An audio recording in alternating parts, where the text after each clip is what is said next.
us, ladies and gentlemen. Make some noise. A 3-4-2 Rockstar Energy Husqvarna. Craig DeLong will bring out the checkered flag for his third time this season. And as we said earlier, most importantly, he will bring that points lead into Indiana in a couple of weeks. Here. Yeah.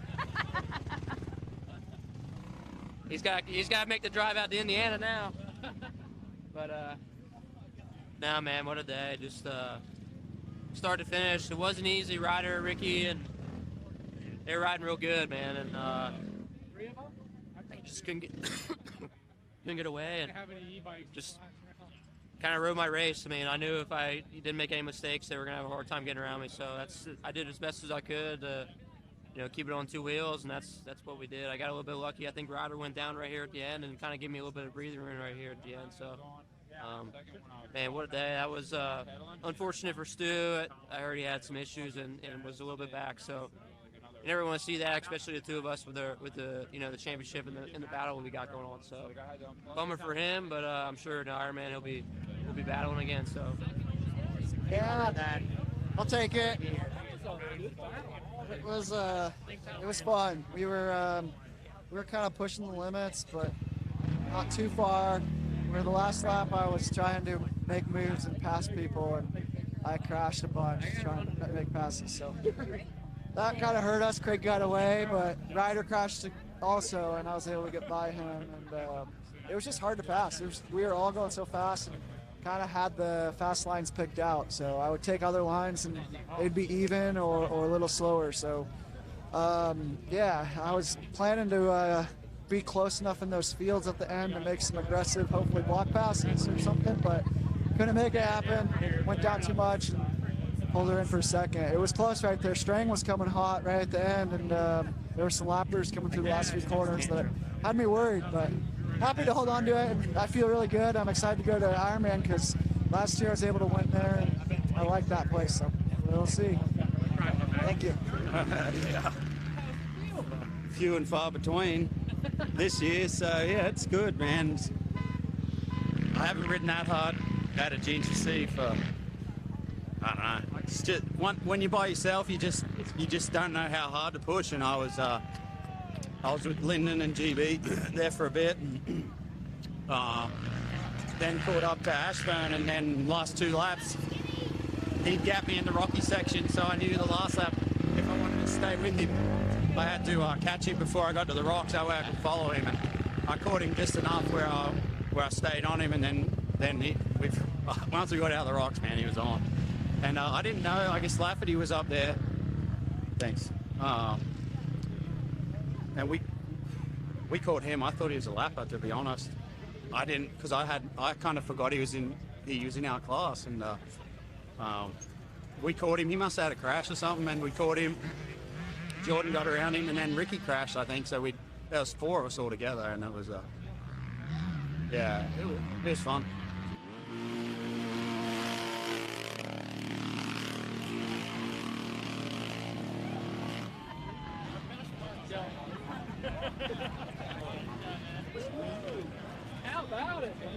Yeah, it's pretty cool.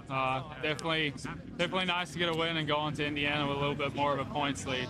It was brutal. I knew Gus was going to be fast today, and if I got a good start, I was going to try and sprint away if I was in the lead. And I was in the lead, and I tried to sprint, and I looked back, and he was right there. And I was like, man, this is going to be a long 3 hours if he's going to stay with me. And I tried a few times to break Gus and Mason, and they were riding awesome. I mean, Gus is who I had to beat today, and I beat him by probably less than a second, so it shows you how close we were. The last lap was a big hammer fest. All right, guys, put your hands together. This is your XC1 Podium from the Gennady Tires Buckwheat 100. Oh, they're triple threat. Who's ready to get sprayed? It's the Buckwheat 100 celebration.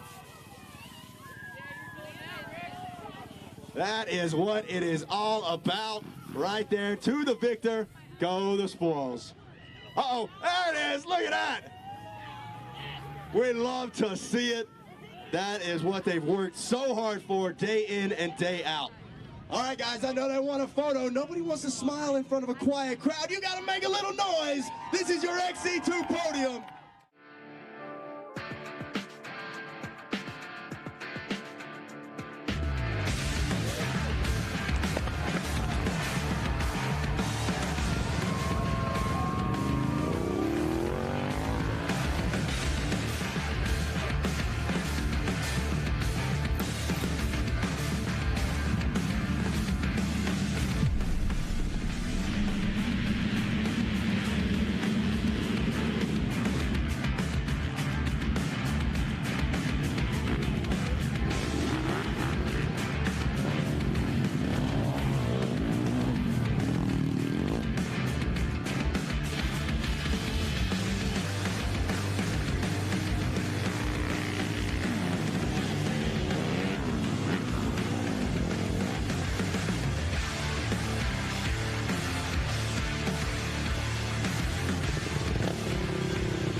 I ripped my pants, these are brand new pants, put them on, was in a rush, did a quick squat, ripped. No, it's back here. You don't want to see any of that. It ain't good, man.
Tell you, the 4x4 classes have had some freaking battles.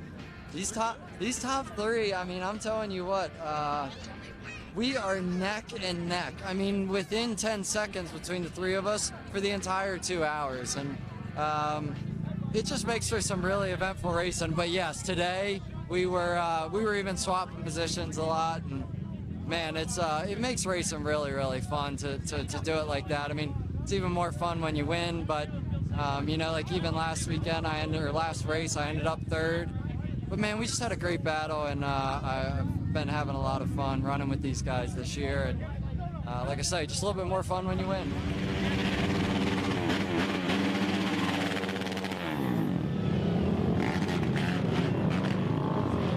I got a mid-pack start, and coming out here after the finish, I kind of hit a tree, and I fought all the way back from last to first, and it was a fight all day. There wasn't any more than 1 to 2 bike lengths between any of us, so it was more or less like a battle for all of us to fight all day long, because you never know whose race it is, so you can't ever give up and quit.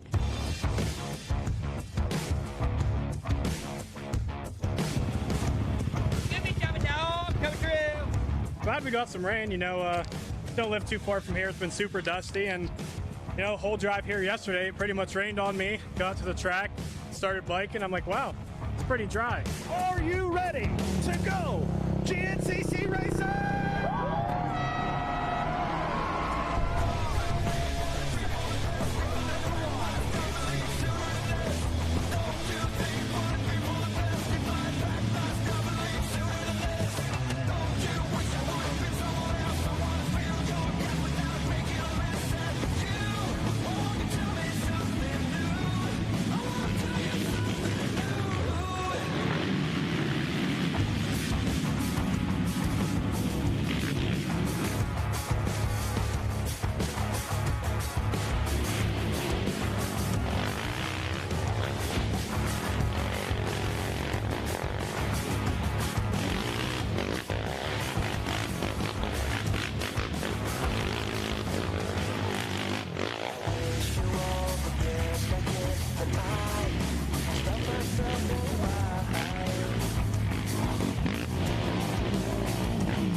Bryson Neal's at a stop right before the FMF power Looks point. like a rear brake. Looks like rear brake. Oh, it is a panic mode right now. If you are Bryson Neal still beside the machine, there's the pass for the lead.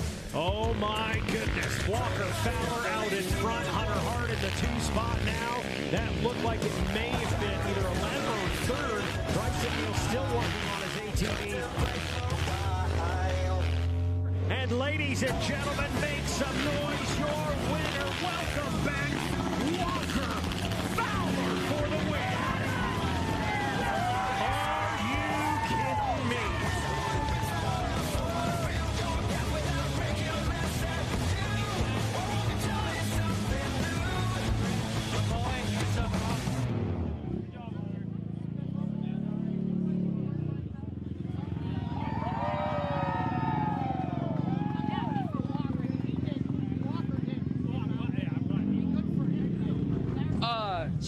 I'm shaking. The wave of emotion for sure.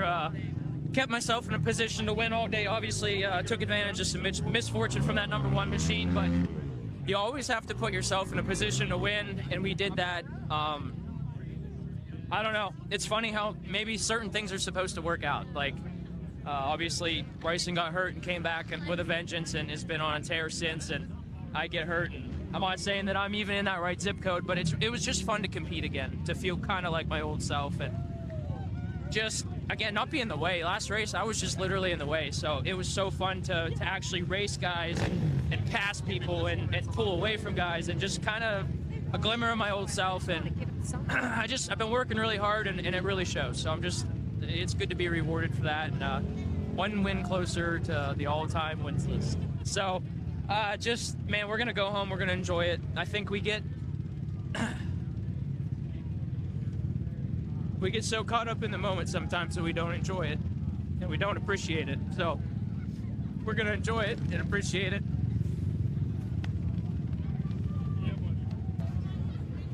Damn.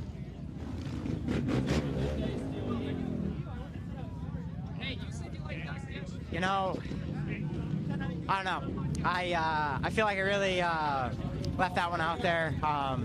Unfortunately, I just didn't ride well. You know, honestly, I didn't ride well at all. My side hurts. You know, I'm not gonna sugarcoat that.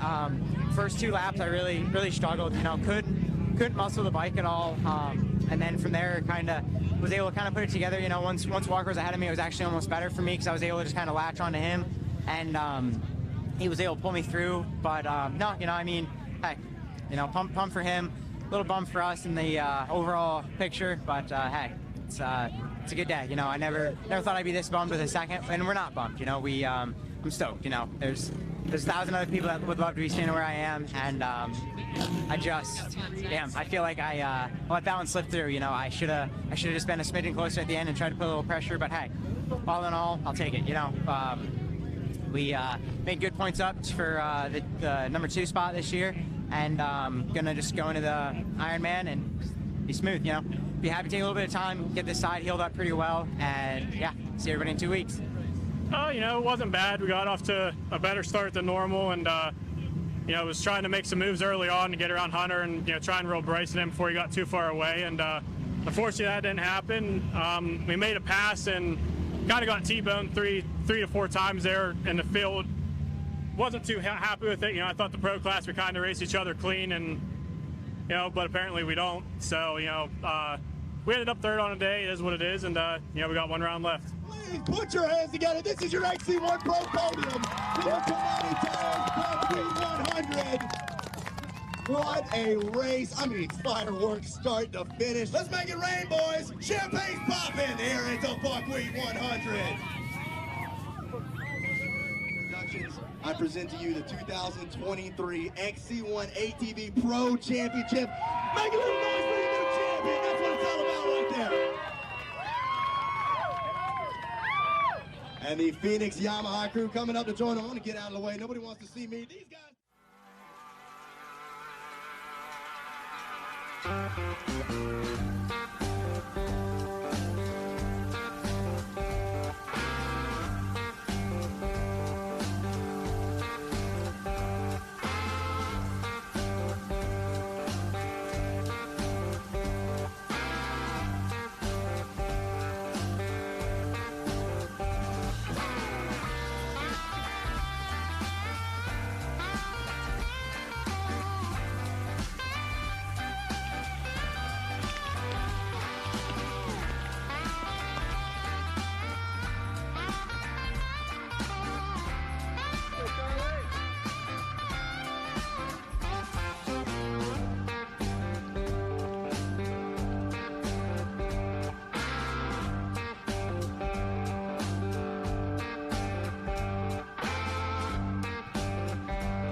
Yeah, I still wondering why am I doing this, but it's just fun. I mean, it's GNCC, and that's just kind of what I love. So that's, I guess, why I keep coming back and racing. So, but that was a tough one.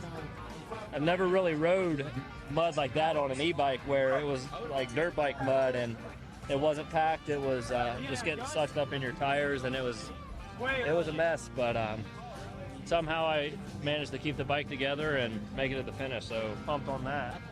When it started raining on the start, what was going through your head? I should go back to the truck and go back to work, is what I thought, but I was committed, and, I said, might as well go and try and have some fun, but yeah, I almost went back to the truck and went back to work, but yeah, glad I stayed and rode it out. It was fun. Out here, ladies and gentlemen, please put your hands together for your XC1 Pro Podium here from the Buckwheat 100. GNCC returns to the Ironman for the season finale of the 2023 season. And I got to tell you, hey, I know we've got a national championship wrapped up with Bryson Neal wrapping that up in the last round, but we still have plenty of storylines and plenty to race for. Bryson Neal himself chasing a little bit of history with another win, which would be win number 24. He would tie Ironman Bob Sloan for 5th on the all-time wins list. But wait, there's more. Walker Fowler picking up a win in the last round. Who predicted that? If you say you did, I'm calling you a liar. But nonetheless, Walker Fowler has returned. I know Bryson Neal had a mechanical. I know he had some issues, but a win's a win. And with that win, Walker Fowler now with 74 under his belt sits just one win away from tying Chris Borich on the all-time wins list at first place. Will it happen? All that and more starts right here, right now on Racer TV. Are you ready to go? GNCC Racing!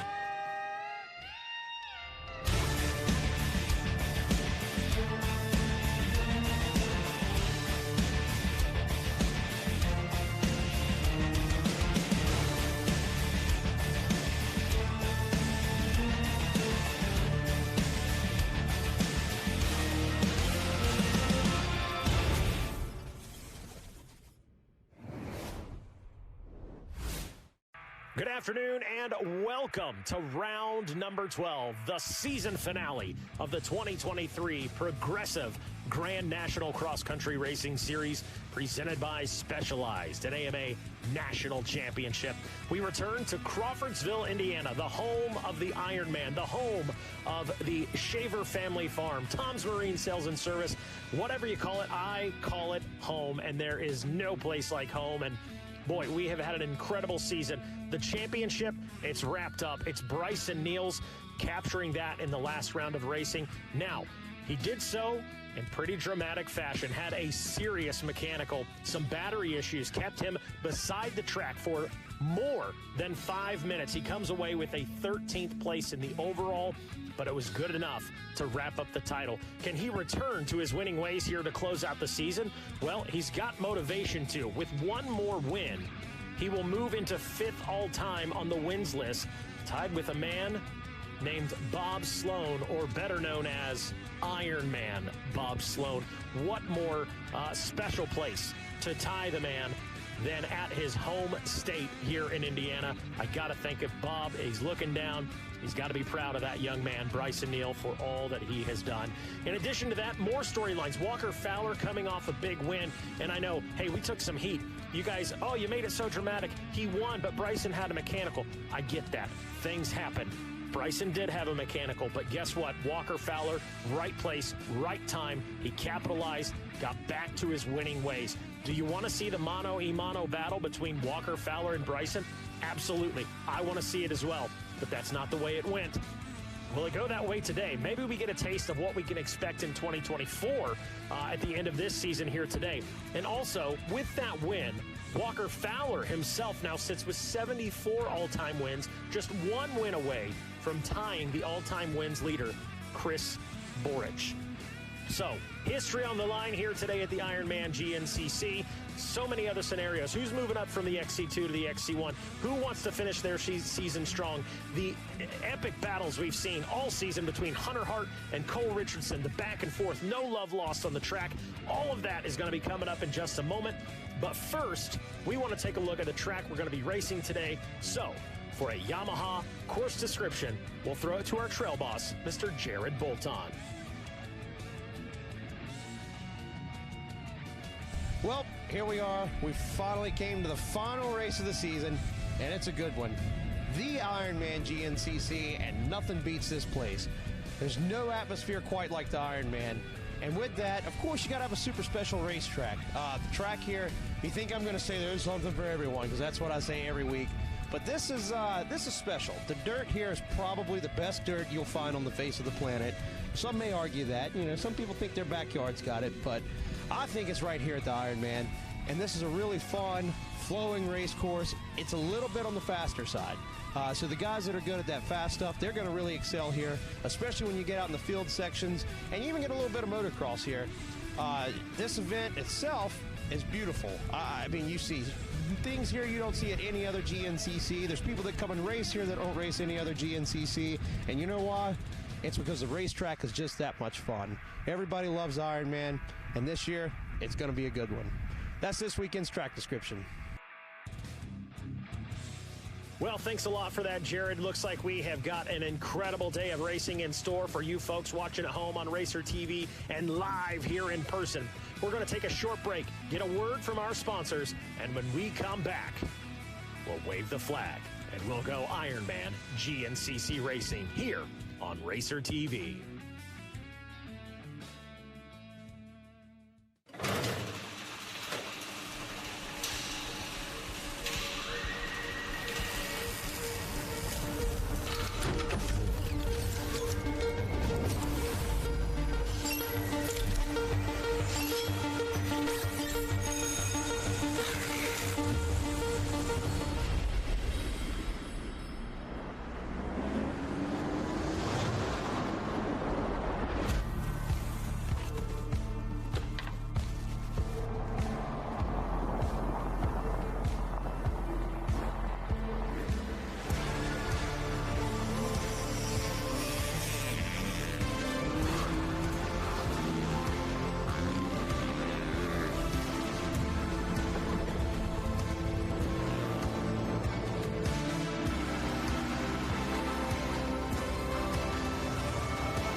All-new Yamaha YZ450F.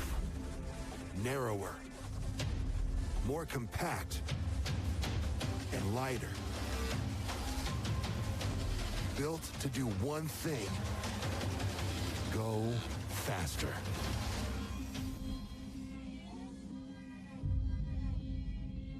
Flexible financing options offered directly through Yamaha are available. See your local Yamaha dealer today. Born of family values and a homegrown work ethic, Chematic Gaskets seals your machine so you can focus on the finish line. Chematic Gaskets are the competitive standard for racers who demand the very best. Chematic Gaskets are constructed from superior materials designed to perform in the most demanding environment. Whether it's championships on the line or a day in the dirt with friends, professionals and enthusiasts depend on Chematic. Chematic Gaskets, sealing championships since 1989.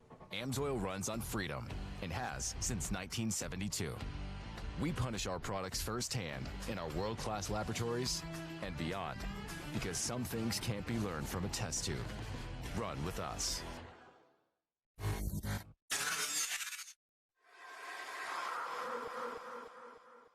Last season was my best season ever by far. I won a lot of races. I won a championship, and it was also my first year using ARMA. And one of the things I noticed was just my ability to string good days together. You know, like especially in the summertime in Florida where you're riding every day and the heat index is 108 degrees and you're doing 230s and going to the gym and bicycle and all that stuff. I think in the past I've been super inconsistent day to day. Yeah, I may have a good race here or a good day during the week there, but overall I think where I improved the most was my consistency and my recovery.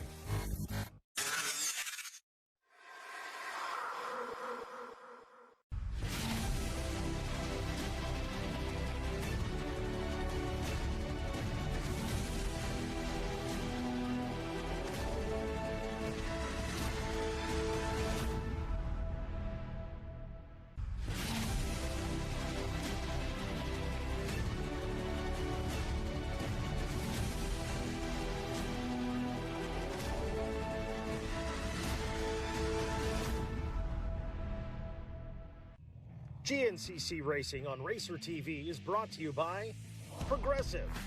You could save hundreds on your car insurance. Specialized Turbo e-bikes. It's you, only faster. Rocky Mountain ATV MC. Get ready.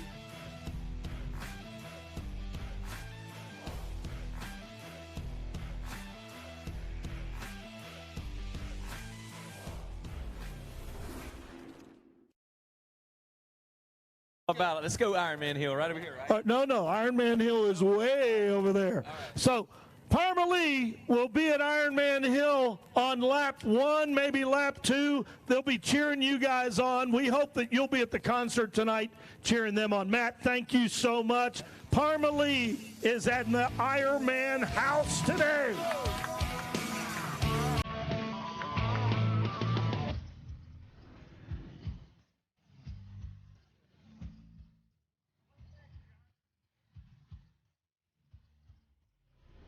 Goodness gracious, mercy sakes alive. It is going to be a good afternoon. First and foremost, we want to welcome everybody at home watching live on RacerTV.com. This is the season finale of the 2023 Progressive Grand National Cross Country Racing Series presented by Specialized, your AMA National Championship. As you folks tune in, and if you're here at the track at this time, we ask for your continued undivided attention as we will turn the microphone over to Mr. Ricky Towery to lead us in a word of prayer. Thank you, Mikey. Hey, let's go to the Lord and have a word of prayer together this afternoon. Heavenly Father, once again, we do thank you for bringing us all together safely so we can have a little fun to such a beautiful place. You bless us with such a beautiful day. Lord, we ask you to watch over these riders this afternoon. Keep them safe. Let them go out there and have a good time together. Thank you for the Shaver family for letting us use this property to have some fun on. Continue to bless them. Lord, watch over our military men and women.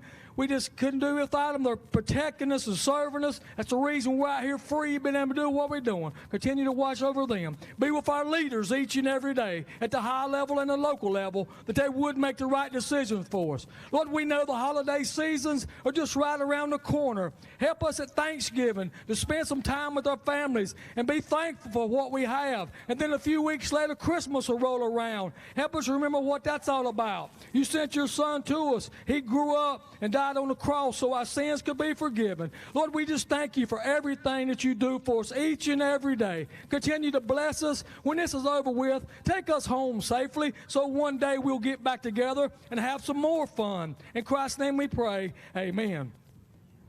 Amen. Thank you for that, Ricky Towery. And now, as Ricky Towery will make his way over into turn number 1, at this time, if you are in the XC2 class, I know we got a lot of extra guys out there, we'd like to ask you, XC2 guys, as you see your peers stepping forward onto that line where the XC1 will take off, you guys are going to lead us by example, because at this time, ladies and gentlemen, if you have not already, we ask that you please remove your hats and cross your hearts as we honor the greatest nation in the world with the playing of our national anthem.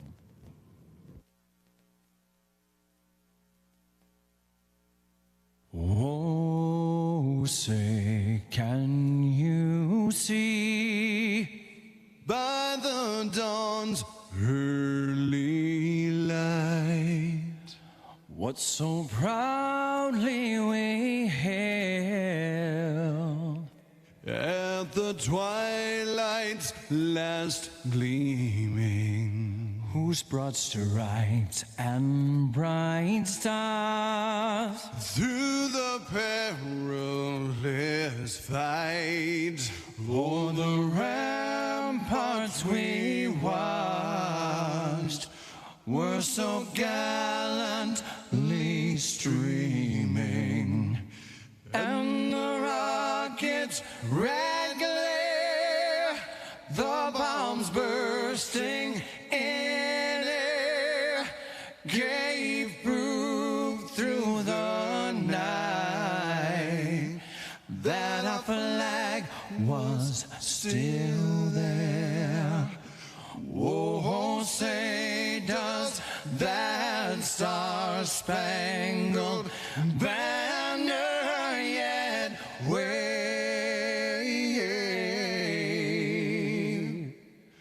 o'er the land of the free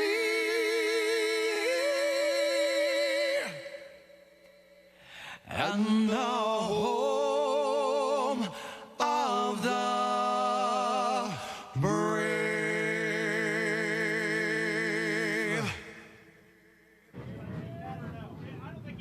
Okay.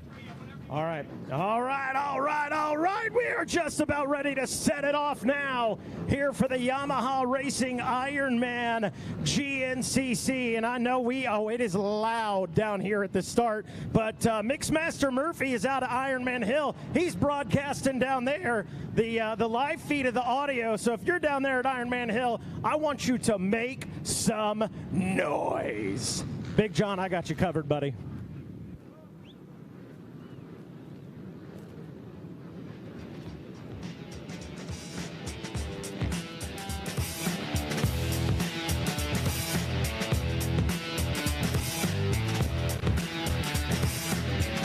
Oh, there's Jeremy.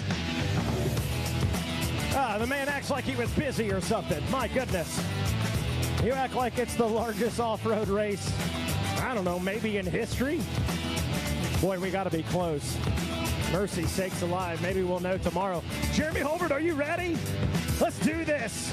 Ladies and gentlemen, without further ado, let's meet your starting row for the XC1 Pro class. Riding to the line in accordance to points, the number one, your 2023 national champion aboard the Phoenix Racing Yamaha, the Bidwell Bullet, Bryson Neal.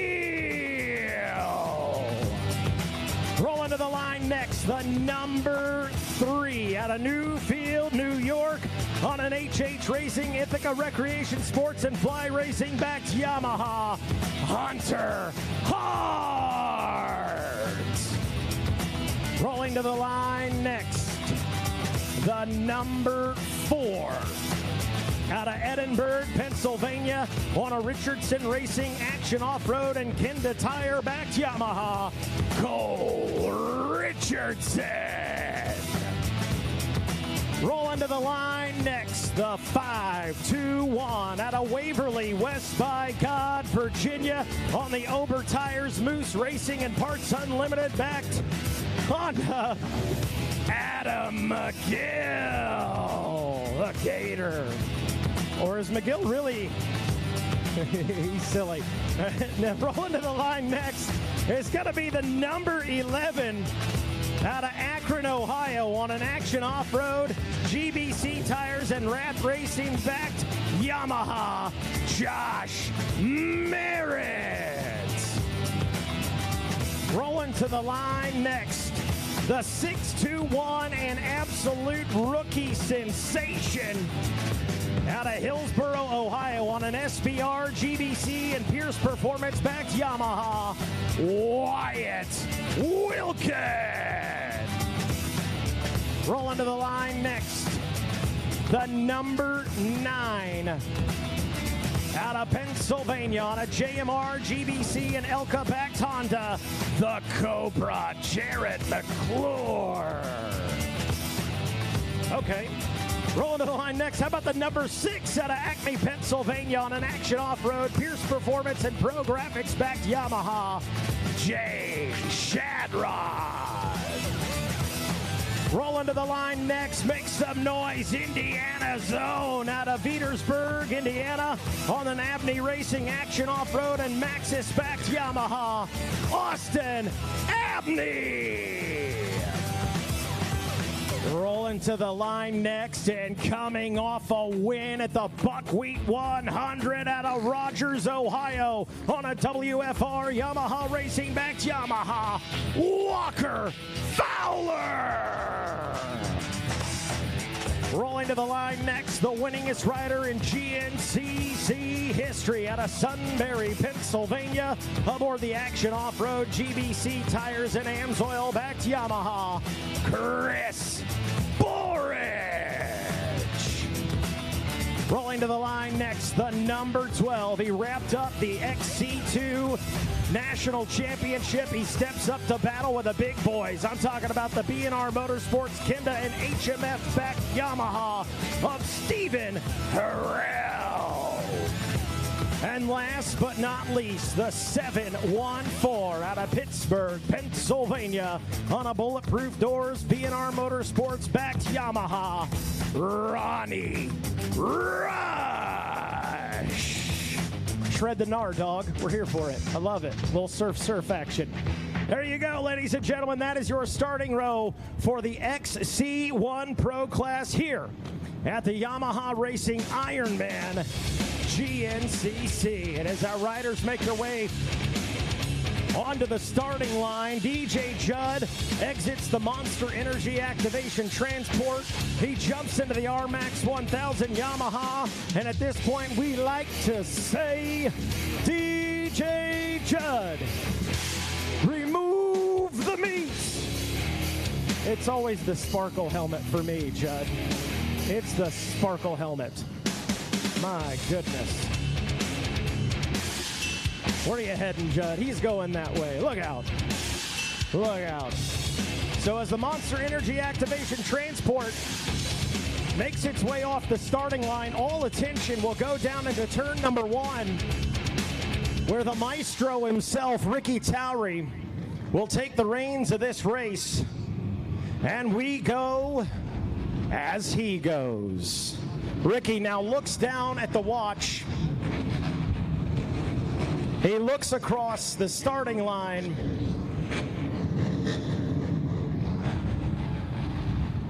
And now he will let our riders know. 1 minute. 1 minute until we're ready to go. Yamaha Racing, Ironman, GNCC Racing, one more time in 2023.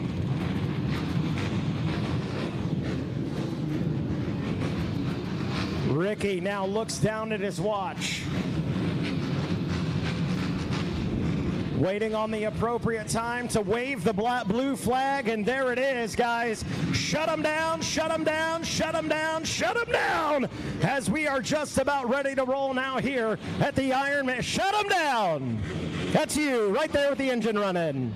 Shut them down. There you go. I got to ask you, Indiana, Ironman GNCC, are you ready to go GNCC Racing? That's pretty good, but that ain't good enough for what I anticipate being a record number of spectators, riders, all of the above. I'll ask you one more time. Are you ready to go GNCC Racing? 10 seconds for row number 1, the XC1 Pro. Bang, and we're off. And as the XC1 Pro class jockey for position through turn number 1, oh, Hunter Hart, no debate.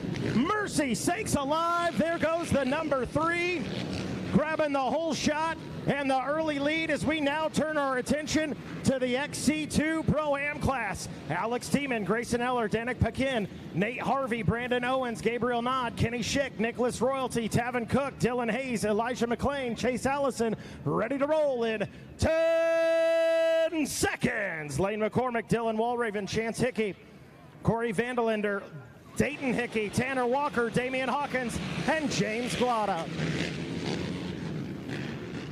Through turn number 1 we go. Look at the big pack of XC2. Boy, 927. I think that might have went to Damian Hawkins. I got to be honest, I didn't have a real good angle on it. We may have to look at the replay on that one to find out. But boy, welcome to the XC2, Damian Hawkins. College A, 16-19 in 10 seconds. Keaton Henderson, Parker Henderson, William Whitty, Andre Williams, Christopher Howard, Connor Brandt, Trevor Furby, Elijah Edmondson, Ty McGay, Carter Stone, Talon Stout, Jace Cooper, Brody Lee. Who wants it? The 408 wants it. That's Brody Lee. It's going to be 333 on the machine on that Honda out of Martinsville, Indiana, former GNCC Youth Overall Champion. Trying to get it done with the big boys in the afternoon race. Junior A, 20 plus, 10 seconds. Henry Moore, Colton Kusta, Brady Myers, Dalton Keys, Riley Salick, Christian Meyer, Cade Vanderpool, Alan Daniels, Dominic Stevens, Wesley Wirtz, Ben Berger, Joshua DeNoble, Logan Case. Woo, getting it up on 2 wheels. That's going to be the 317. The whole shot machine himself on a B&R Motorsports GBC Tires backed Yamaha of Alex Elioff. Ooh, wind pick it up, baby. We're here for it. Blow the dust that way. We're cool with it. Vet A, 30 plus, ready to roll. 10 seconds. Cody Spino, Tyler Griffith, Nick Davidson, Michael Garsk, Brian Wolf, Braden Nichols, Christopher Kirby, Travis Brandt, Michael McAvoy, Rusty Deckard, and Jared Little. Good drive right up the inside. That's going to be the 385 of Braden Nichols. There's a name I've not called in a while. Good to see you, Braden. Obviously, you're doing well. We're here for it. Here we go. Senior A, 40 plus, ready to roll. 10 seconds. Brad Whitehead, the Marlboro Man. Todd Muscala, Rick Marino, Ivo Pavlicek, Sean Beavers, Nathan Yates, Dirk DeSersi, Matthew Lundwall, TJ Barrett, Zachary Phillips, Chris Conklin, and Seth Irwin. Side by side we go. That's going to go to the 030. That is Brad Whitehead out of Sinking Spring, Pennsylvania on an ECS Honda.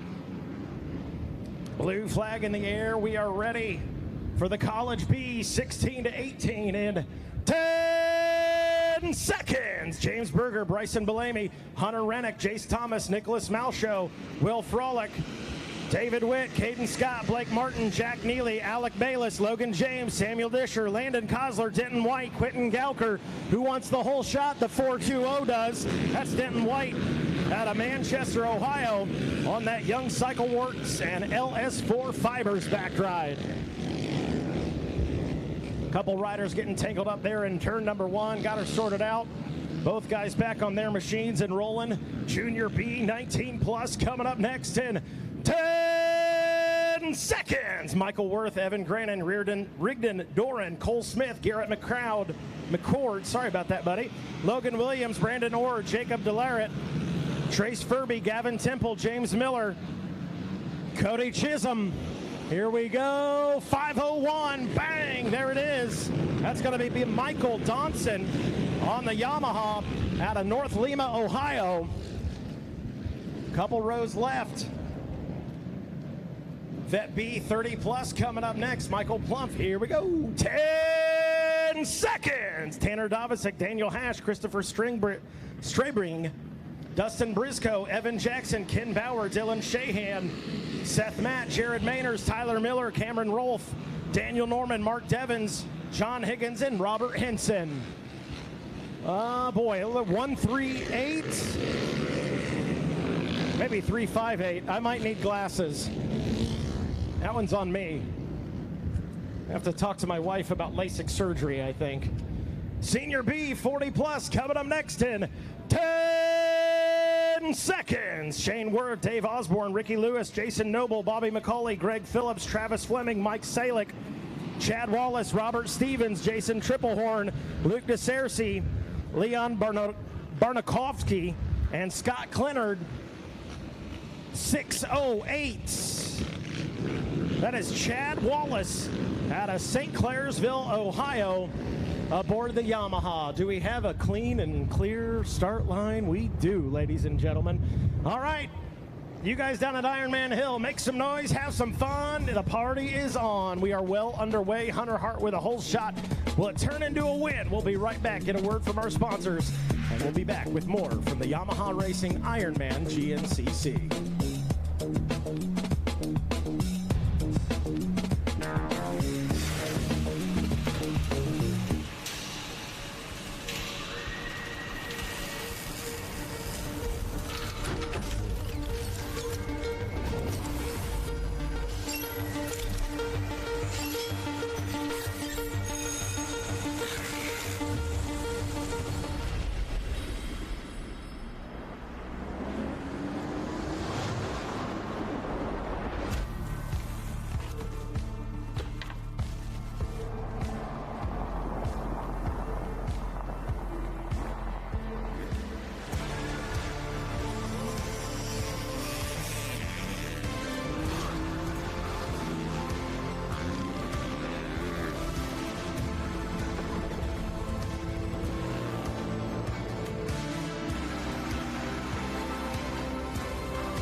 Born of family values and a homegrown work ethic, Cometic Gaskets seals your machine so you can focus on the finish line. Cometic Gaskets are the competitive standard for racers who demand the very best. Cometic Gaskets are constructed from superior materials designed to perform in the most demanding environment, whether it's championships on the line or a day in the dirt with friends. Professionals and enthusiasts depend on Cometic. Cometic Gaskets, sealing championships since 1989. Amsoil runs on freedom and has since 1972. We punish our products firsthand in our world-class laboratories and beyond, because some things can't be learned from a test tube. Run with us. GNCC Racing on Racer.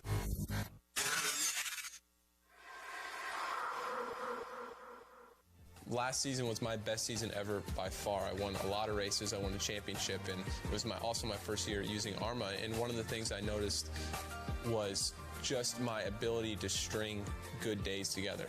You know, like especially in the summertime in Florida where you're riding every day and the heat index is 108 degrees and you're doing 230s and going to the gym and bicycle and all that stuff. I think in the past I've been super inconsistent day to day. Yeah, I may have a good race here or a good day during the week there, but overall I think where I improved the most was my consistency in my recovery.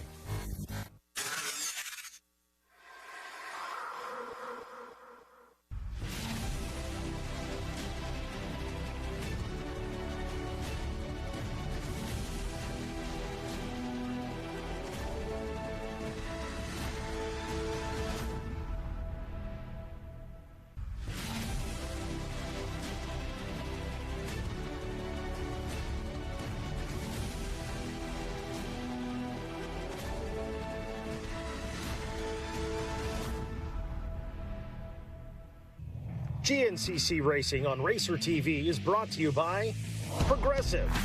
You could save hundreds on your car insurance. Specialized turbo e-bikes. It's you, only faster. Rocky Mountain ATV MC. Get ready. Hello, everybody, and welcome. Look at that shot. We are here, believe it or not, the 2023 Progressive GNCC season is coming to a close. We're here at the final round, the Yamaha Racing Ironman Race for the Cure. What a weekend we have had so far. You can hear I'm out of breath. I just got finished wrapping up the WXC Podiums. I'm sure we'll get to that a little later in the race as well, but right now we are off and rolling. The afternoon race, the pro race, underway. And, man, if it is anything like these earlier races have been today, I'm talking everything from ATV Micro, ATV Youth, 4x4 Pro. We're in for a treat. I'm telling you what, folks. I believe we're going to pull up the Yamaha track map. Look at that. Perfect. Just as we said, a really fantastic course. We got some rain here on Wednesday and Thursday, and it was exactly what this Indiana soil needed. A little bit of dust off the start, but besides that, a lot of tacky conditions we're hearing. A lot of traction, a lot of line options, a fast course that we have today stretching just about, I think, 12.8 miles or so, somewhere right around there, 12, 13 range. And we've got some great features. We've got some great camera angles in store as well. And we'll leave the rest up to the racers. The great racing that is sure to come is up to them. But for right now, it is going to be fantastic to watch. And we talk about the racers that we have out here at GNCC. They do a little bit of everything, a little bit of two wheels, a little bit of four wheels. And one of our favorites here in the pro ranks is none other than Cole Richardson. And Cole going to be doing a little dabbling on the two-wheel side of things as well. And we were able to catch up with him just a little bit earlier this weekend.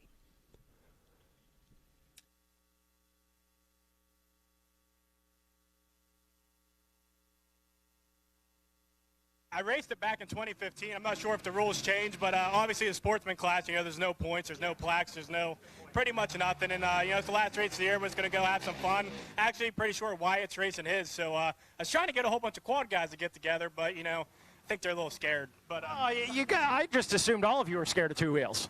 No, I actually rode a bike a lot more than most people think. I use it, honestly. I wanted to race dirt bikes, but had more fun on the quad. So I grew up riding both, always had fun on bikes. 2014 and 15 when I won Pro-Am, I was honestly riding a bike a lot, probably more during the week than a quad. So, I'm pretty sure Landon does the same thing. He doesn't even ride his 4x4. He rides a dirt bike, and, it's just fun to kind of enjoy the same aspect of stuff and, just kind of take the stress away and, just get back to just riding and relearning and enjoying it. And, the weather's just great. Last race of the year, it's Ironman. I mean, it's absolutely packed here. I honestly think did we beat the record? Do you know? We have to have beaten it because, you can't even walk around. It's just packed. Yeah, there's so many people, and that's honestly what makes it fun. Some of us are locked in a point, some of us aren't, and it just makes the racing really fun. This track's very raceable. The fields are great, and I'm just happy, like I said, there's no dust. It's not really muddy, and I think it's just going to make the racing really good, and the battle's great. And there you see the two-wheeled machine of Cole Richardson. The guy's quad always looks good, but clearly he knows how to deck out a two-wheeled machine as well. And I'm excited to see that. I'll be calling the morning racing action tomorrow alongside Jackson Burrell, and I know we'll be on the lookout for the Cole train himself. But just as we said a little bit earlier when we were kind of teasing this, right now he is not thinking two wheels at all. Cole is a focused guy, and what he is focused on is four-wheel racing right now. He's got the battle. We saw at the last round him and Hunter Hart. They were laying it all out there. Let's face it, guys. It's the end of the season. Every point counts. Every position counts. And those two were locked into a battle. And not only could you see that they were getting aggressive, getting intense out on course, you could see following the race there was some heavy emotions. It's tough when you go out there. You put everything into this. You try just a little bit short. But Cole Richardson making the most of it. And he's clear, calm, cool, and collected. He's put that aside. Obviously, he's still got the chip on his shoulder. He's got something to prove out here this weekend. But Coltrane focused 100% on what he needs to do out here today at the Yamaha Racing Ironman GNCC. So now taking a look at the Yamaha live drone, giving you some beautiful shot of the Indiana foliage. The leaves starting to change. Leaves starting to fall, actually, a little bit up here. A little different than North Carolina where I'm at. They've started changing colors, but they haven't started hitting the ground quite yet. And we'll see whether or not that plays into a role. We heard one of our youth riders earlier today on the podium talk about, I actually had some leaves cover up a line that I didn't realize was a line. And, man, as soon as they moved out of the way, I was like, wow, this is the spot to go to. Now, I did get word. I believe it was Hunter Hart grabbing the whole shot there in the XC1 class. And we will wait to see. That should be your leaders you're seeing on screen. And I believe that was Hunter Hart still out front leading the way. We're going to have to wait until we get a little closer of a view. But it was Hart making the most of the start out here at Ironman. And whoever that is, they've got some company. Second, third, fourth, and boom, now fifth out into it as well. So some close racing early here in this XC1 Pro class. So there we got a pretty evenly spaced top 5. About a couple bike lanes separating between them, and we've seen it, especially at the last round. It seemed like just when we thought a rider was starting to pull away in some of the wide open field sections, they duck back off into the woods, and we'd immediately see the gap start to shrink once again. There's kind of our second group of riders, once again about 5 deep, all hanging tough there. And so once we get a little closer shot, now we're starting to get a look at it. I believe there is the number 1. That's easy to see. That's Bryson Neal in the 4th place spot. Also got some different paint schemes going on, or plastic schemes, I guess you should say, compared to our other rounds. I know some of the Phoenix Racing Yamaha crew throwing some pink on there for the breast cancer awareness as well. And so just keeping me on my toes, just the way I like it. There we see the 11 of Josh Merritt on the back end of that second group. I think it was Wyatt Wilkin he was chasing after. And that's a whole nother cool thing to talk about, this race for the cure. Obviously, you're seeing a lot of pink around in the crowd. A lot of your Racer TV and Racer production staff running pink as well. And then, of course, the pro, not only the pro riders, but the pro teams as well. They're putting plastics on. They're running pink bumpers. They're running as much as they can to try to show their support. Breast cancer is something that affects a lot of us, whether you personally have had to deal with it, overcome it, whether you know somebody that's a breast cancer survivor. It's definitely something that affects all of us, and it is so cool to see the racing community gather around such a good cause. And here at the Yamaha Racing Ironman Race for a Cure, that's exactly what they've done. Even one of our food vendors dyed his hair pink, got a pink mohawk out there serving pizza, just because that's how much he loves this race. And so it's a group effort all the way around. But as we saw, I do believe that was Hunter Hart leading the way. Couldn't quite make out who that was in second, and it was Bryson Neal in the 4th place spot, knocking on the door of 3rd. And Bryson obviously coming off of I'm going to say it was a fantastic performance. There's no other way to put it. Bryson Neal did exactly what he needed to do right up until things started to go wrong. And then when it went wrong, him and the entire Phoenix Yamaha team, a huge credit to them, staying calm under pressure. They knew a title was with the potential to be wrapped up. They were able to stay calm, diagnose what the problem was, figure out how to fix it, and get Bryson out there to let him do what he needs to do to bring home the title. And that is exactly what Bryson was able to get done. So he's wearing that number 1. He knows he's got a whole nother year to get comfortable with it. But another big shakeup as far as that last race. Walker Fowler reclaims the top step of the podium. And I mean, if there's one guy I don't want to give a lick of confidence, it is Walker Fowler. So we got to see WF Argo, WFO around the course, and he's trying to do the same thing today. I saw him in the pits, and man, he said the word that I would call scary. He said, "I'm feeling dangerous." He said he actually was kind of feeling a little off following the days after his win. Said he was maybe riding the high a little too much, but he's back. He's got the settings figured out, and he is feeling good coming into the season finale here in Ironman. So be on the lookout for Walker Fowler as well. So a 2-hour race underway here. We believe it is Hunter Hart leading the way as they come around. We know Bryson Neal is knocking on the door of a podium.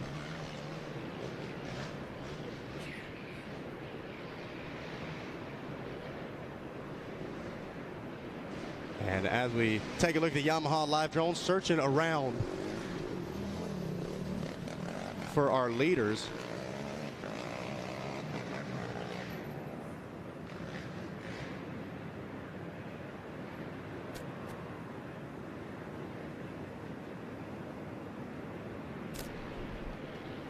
So we caught a glimpse of your leader there for a second. The live drone trying to put it together here, trying to see if we can find your leader on screen. Johnny Dree joining me here in the truck. Johnny, what are you seeing out there? Oh, man, you know, what an amazing racetrack. After all this rain the last 2 days, everybody's wondering, is it going to be a mudder? Leading up all week, all you from Indiana were saying, it's dry, it's dusty, we need rain. Well, guess what, folks? Mother Nature delivered, and we have got perfect racetrack conditions today, and we've already got a battle out front. Obviously, you saw those XC1 hole shots. You saw that XC2 hole shot. I mean, those guys were on it early, wanting to get to the front, and they are just absolutely laying it down, getting ready to pop out here again on that Yamaha live drone, see if we can't get a shot of the leaders and give you the running order as they're running.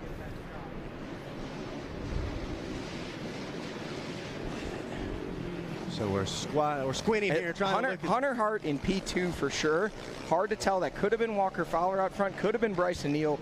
Was really hard to tell from that camera angle. I know in a previous camera shot, Bryson was sitting at about 4th. So unless he's made some quick moves, that might be Walker Fowler out front, and that's bad news for everybody else. Yeah, you know, I heard you mention it. Walker Fowler coming through with that big win. Obviously, you know, it's cool to see any of these guys get a win. Those don't come easy. You have to work incredibly hard to get an overall win in GNCC racing. For Walker Fowler, you know, you saw the raw emotion when he crossed the finish line, standing up, arms pumped, and saying, "I still got it." And you gotta believe maybe he wasn't sure that he did, and that was the affirmation that yes, he does still have the ability to win races. Obviously, though, this one to me this weekend, this is a big, absolute kind of precursor to next season. Bryson Neal, nothing on the line. Championship already wrapped up. Walker Fowler, nothing on the line. He's not racing for points. He's just out here. That is Walker Fowler out front. I can tell by the riding style. Looks like Hunter Hart there in 2nd, and that looks to be Bryson Neal in 3rd. So, folks, your top 3 in the previous seasons. Now, obviously, this season, Walker out of the points. But these, oh, look at this. We got a pass for the lead. Hunter Hart takes the inside line. Will he make it stick? And it looks like he is going to make it stick. Walker Fowler taking a much longer outside line, and he actually may have given up 2nd place to Bryson Neal there. So Hunter Hart retaking the lead, and out front, you can see the towels tucked into his waistband, that signature Hunter Hart move. You know that's him there. He has taken over the lead, and out front here at the Ironman Yamaha Racing GNCC, leading the way.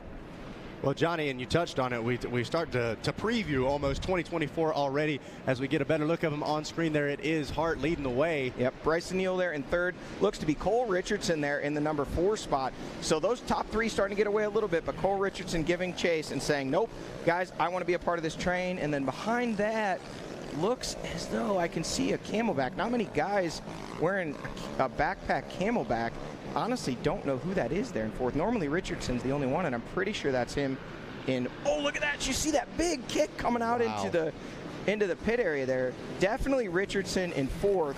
Man, look at how rough that is. You see those ATVs just bouncing. The morning race has really chewed this up. But look at this now. Richardson able to close the gap and right on the rear wheels of Neal in that number 4 spot. We'll wait when they check in. That could be Adam McGill in the number 5 spot, actually. I believe he also wears a backpack Camelback like that.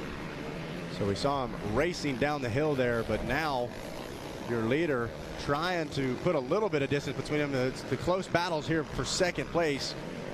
And we talked about it. 2024, not really a ton to prove. Championships wrapped up. Is this kind of everybody wants to leave a lasting memory as we see a pass attempting to be made, got the inside line. Yep, there you go. Bryson Neal takes away the number 2 spot. Walker Fowler blows wide trying to hold off Neal and actually ends up giving up the 3rd spot to Cole Richardson. So now Richardson up into 3rd, Fowler back to 4th, and that's another Yamaha in 5th. So it is not Adam McGill. I'm not sure who that is. We'll see when they check in. Almost look like it could have been Ronnie Rush. So everybody trying to end their season here on a high note, wants to kind of leave you with that haunting memory throughout the offseason as they make their way through the finish line scoring area for the first time. We'll start to be able to give you a better idea of what the picture looks like. So there's your top 4. Fowler back to 4th, and that is, still couldn't tell, almost maybe Austin Abney. We'll see if we can get our scoring up here and get you an update. So the potential for Abney to be running inside could be huge for him. I believe Abney's a local boy as well, so we know he was feeling good. Look at that, taking the long way around. We're starting to see the race lines really develop. Johnny even touched on it, that AM race really chewing up the soil out here. We got the moisture in there. It really allows the tires to dig in, and it is going to make for a rough racetrack out here as well, which makes for some great racing always. So there we go. We got Hunter Hart in 1st, B. Neal putting the pressure on in 2nd.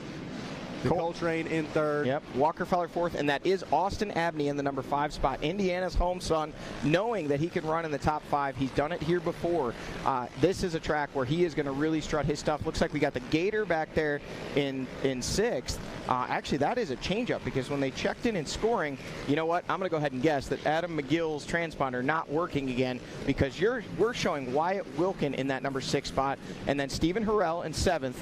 But actually, we know Adam McGill is in there as well. So these guys are all one more position back. There's Josh Merritt. When they checked in, he was in the number 8 spot, meaning he's actually 9. Look at this. Bryson Neal to the front around Hunter Hart. He has taken away the lead, pushing the pace, and Cole Richardson putting the pressure on behind in the number 3 spot. Man, the Ironman fans, you guys been telling us about this all year long. You said just wait until Ironman. The fans have shown up, and we have a packed house out here in Indiana. Everybody wanting to see who's going to grab the win. And Bryson Neal, we heard it earlier. He said, you know, hey, that's great that I wrapped up a championship. He was like, but I did want to kind of end things on top. And so I still have a little chip on my shoulder here in the final round. Yeah, absolutely. And what we were starting to talk about there, look at this. Bryson already starting to stretch it out. He's got a little bit of gap over Hunter Hart. We were talking about that. A lot of these guys, really the only guys with anything left on the table of this front group here, Hunter Hart and Cole Richardson still have to decide that number 2 plate. It's between them for the number 2 and the number 3. Right now, Hunter has a pretty significant points lead on Cole. I believe it's, we'll have to look it up, but I think it's around 20 points. So he would, Cole would basically need to win and have Hunter finish outside the top 10 to have a shot at it. What's the gap there as we look between? So there we go, 230 to 218. So yeah, I guess it's 12 points. My bad. So it's a little closer than what I thought it was. But nonetheless, there's a big gap there between those two. But you know, Cole Richardson is absolutely wanting to get up to that number 2 spot and also take off after Bryson Neal. Hey, the only way for Cole Richardson to put himself in position to take that number 2 for the year is to get ahead of Hunter Hart and gain max points. You can see starting to stretch out a little bit though, Zach. What was wheel to wheel to wheel, now we got those gaps, and it almost looks like the guy in the charge, Austin Abney, he's very nearly to the rear wheels of Walker Fowler battling over that number 4 spot. Yeah, Austin Abney, we know he's had it in him. He's talked about it before. Not really a bold guy as far as, I'm going to grab a win. He says, I'm going to take what I can get. I'm going to build on that and try to go from here. Now, we take a look at your Rocky Mountain ATVMC points breakdown. It is Bryson Neal claiming the championship at the last round. 265 points at the moment, but what we're watching is the battle for second and third. Hunter Hart with 230 points leads Cole Richardson by 12 points, and that is the battle for second place. And we talked about a battle, Johnny, they were going at it. That was all out war at the last round. I can't help but expect if these two get close together, we're going to see more of the same. You know, it's funny, after all those years of racing, to be here in the announcer's box, you know, you never want to kind of hype up the drama, but I'll tell you right now, those two were not happy with each other when they crossed the finish line, each of them feeling like the other one maybe did them a little bit wrong, ran them a little dirty. You know, there was no fighting, there was no cussing, but you could just hear the underlying tones of saying, hey, if this is how we're going to do this, this is how we're going to do this. So I can tell you right now, keep an eye on that battle between the number 2 of Hunter Hart and the 733 of Cole Richardson. Very likely that somebody's lit a fuse. We may see some fireworks later today, boys. Absolutely, yeah, it is the final round. I mean, this is kind of go for broke out here. You got to give what you can. Now, these guys are still in podium contention overall finish on the year, so don't want to throw the whole season away. But absolutely, there's a point to prove, not only just in the 2023 points, but just morally. These guys, you know, they want to kind of be in each other's heads. They want to say, hey, I am the guy coming into next year. And obviously, we saw another one of the guys, Walker Fowler, kind of getting the best of that Cole Richardson Hunter Hart battle as now we see your leaders back on screen. Absolutely, still close. Hunter Hart there in the number 2 spot, keeping Bryson Neal in check, able to keep that pace, keep up with the rabbit, and now it looks like they've opened that gap up a little bit over the 733 of Cole Richardson. There he is on screen. Next up should be the 723 of Walker Fowler. There he is. And then the 703. Hey, we got 3 700 numbers running in formation there in the number 3, 4, and 5 spot. So those guys are through. Next bike we see through should be the Gator, the 521 of Adam McGill. Always a fan favorite. There he is on screen. Surprised the crowd's not going a little crazier. Give him a little more time to get lubed up, and they'll be ready for him when he comes around next lap. But here at the mile 2, this is the Ironman Hill, a famed obstacle. Wyatt Wilkin, number 621 on screen. An XC1 rookie that has really been consistent this year, putting himself in position to battle inside the top 5 many times throughout the season, and just need a little bit to get it done. Actually looks like Josh Merritt has made quite a few moves. He's gotten around Stephen Harrell. He's now up into what we on screen we're showing would be the 7th spot. It's actually 8th because we are not showing Adam McGill in the results. We know he's out there. It's a transponder thing with Adam. It just never seems to be working. What I'm told there is, and this is not me being a Yamaha guy, this is a factual thing, something with the electronic systems on the Honda ATVs messes up the transponder system, and they have a hard time getting it to read depending on where they mount it. So that is likely the situation. We do know he's out there. We do know he is running in the number 6 spot right behind Austin Abney, who's running 5th. So Indiana Home State fans, you got one of your own up there in the top 5, putting pressure on Walker Fowler right now. But the battle on screen is the battle for the lead. Bryson Neal, your defending champion, and has already wrapped up the 2023 championship on that number 1 Phoenix Racing Yamaha, but hot in pursuit and hot on his heels, frankly, is the number 2, Hunter Hart. Yeah, we've seen this before. Hart able to kind of latch onto the back of Neal. Neal almost seems to immediately, when he makes a pass, put at least 3 bike links between himself and the competition. But right now, Hunter's been able to kind of latch onto the back of him, not let him keep running away. The question is he going to be able to catch up and get back around the number 1? You saw it on screen right there. Bryson Neal drove way too hard into that berm, almost looking like he's starting to feel a little bit of pressure from the number 2 of Hart, and that's something we truly have not seen at all in 2023. We've seen other riders lead. We've actually seen riders win races, but we have not seen anybody be able to put pressure on Bryson Neal and cause him to crack. Now, one mistake, one blown corner does not a race win make, but you can see they're putting quite a pace down. Look at the gap they have opened up over Cole Richardson and Walker Fowler now. Yeah, without a doubt, it looks like your top 2 have dropped the hammer, and at least the table for 2 at the moment is set. They're going to try to break away and have a mano-a-mano battle as we get a great shot of one of the rockier sections here. And this has got to be one of those spots where line choice is absolutely crucial. Yeah, absolutely. What you're looking at is actually they had stored some logs there. So those are all big, long stacks of logs that you kind of work your way in between. And they've had to cut a trail through there. And over the years, there's developed option lines. So there's a line to the right there where you can actually jump over some of the bigger logs. And then obviously if you go to the left, you kind of weave your way around them. But look at this, man. The gap has really opened up. We still don't see Cole Richardson, Walker Fowler, Austin Abney behind these guys. So as you pointed out, Bryson Neal likes to get to the front, put a pace down that nobody else can match. Well, today, and at least for right now, Hunter Hart is saying, listen, bud, I got your number, and I'm going with you.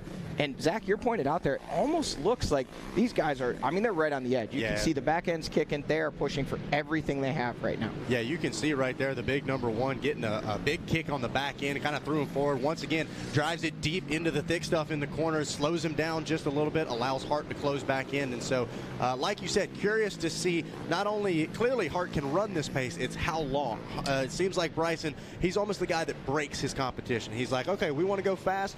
Let's see how long you can go this fast. And so far, at least this year, he's been able to be above the rest of the competition. Now, Hart chasing after him. We clearly see how much distance they're being able to put between themselves and 3rd and 4th. But we also saw Walker Fowler at the last round kind of sit back, mind his time. We're only 33 minutes into this race. And then once we got into that last hour, we saw the 2-lap car come out. We saw Walker Fowler drop the hammer. Yeah, we did. And, I mean, I think Walker coming back from injury, what I've seen is if you look at the snowshoe aside, the last 2 races, he's kind of rode himself into his pace. This race almost maybe hurt him. He got to the front a little too early. Seemed like he was like, okay, out front, Walker Fowler's going to do Walker Fowler things. And then it was like almost like he tightened up and just didn't have it. So we'll see if he's able to kind of ride himself back into this race. Well, the stage is set. It's going to be a barn burner here at the Yamaha Racing Ironman GNCC. Bryson Neal leads the way with Hunter Hart in tow. We're going to get a word from our sponsors, and we'll be back here shortly.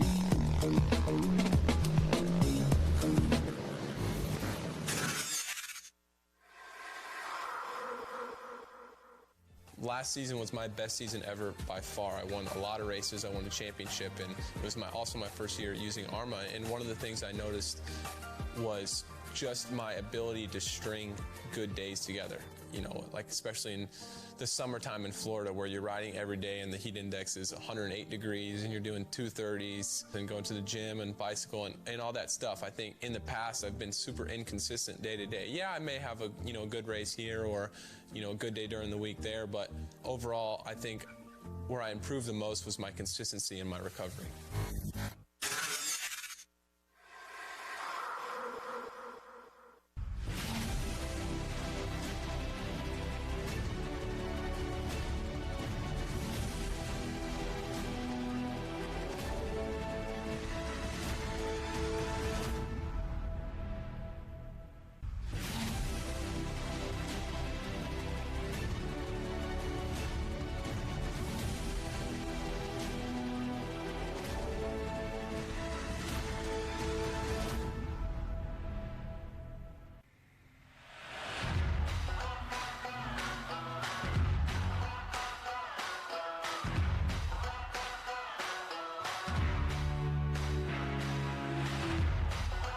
Canati Tires, a division of Greenball Corp, has been in the tire business for over 44 years. We're passionate about developing quality tires that perform great and bring extraordinary value to our customers.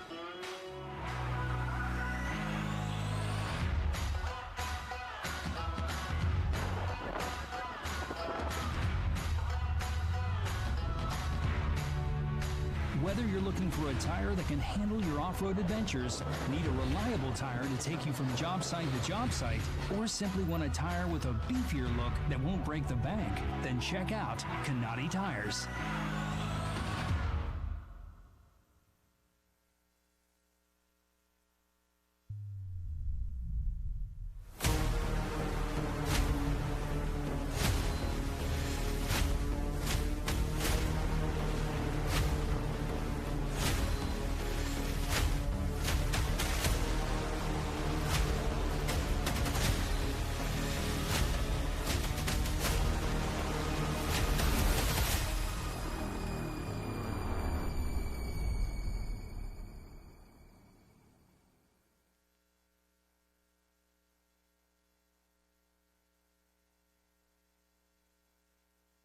So here we are, the final round of the 2023 Progressive GNCC Racing Series. And what better way to close off the season than with some Progressive skee ball. We've got athletes from all over the country, truly the best of the best, been lining up all day long, dipping in the Halloween candy, getting fueled up, and they are just now starting to close down the skee ball. I believe 300, which might be a perfect score, was the score to beat. As you can see behind me, we've got the best of the best when it comes to skee ball athletes here at the Yamaha Racing Ironman GNCC. Look at the technique, the ball flying effortlessly into the holes. The overall goal, try to beat the high score. You're playing for prizes they don't yet know. We've got our one athlete, he's rocking the Crocs. Helps the final ball up. Let's see what the score is gonna be. And as you can see, some more happy campers coming out. Wave to the camera, guys, wave to the camera. That's what it's all about. A great way to end the season out here in 2023.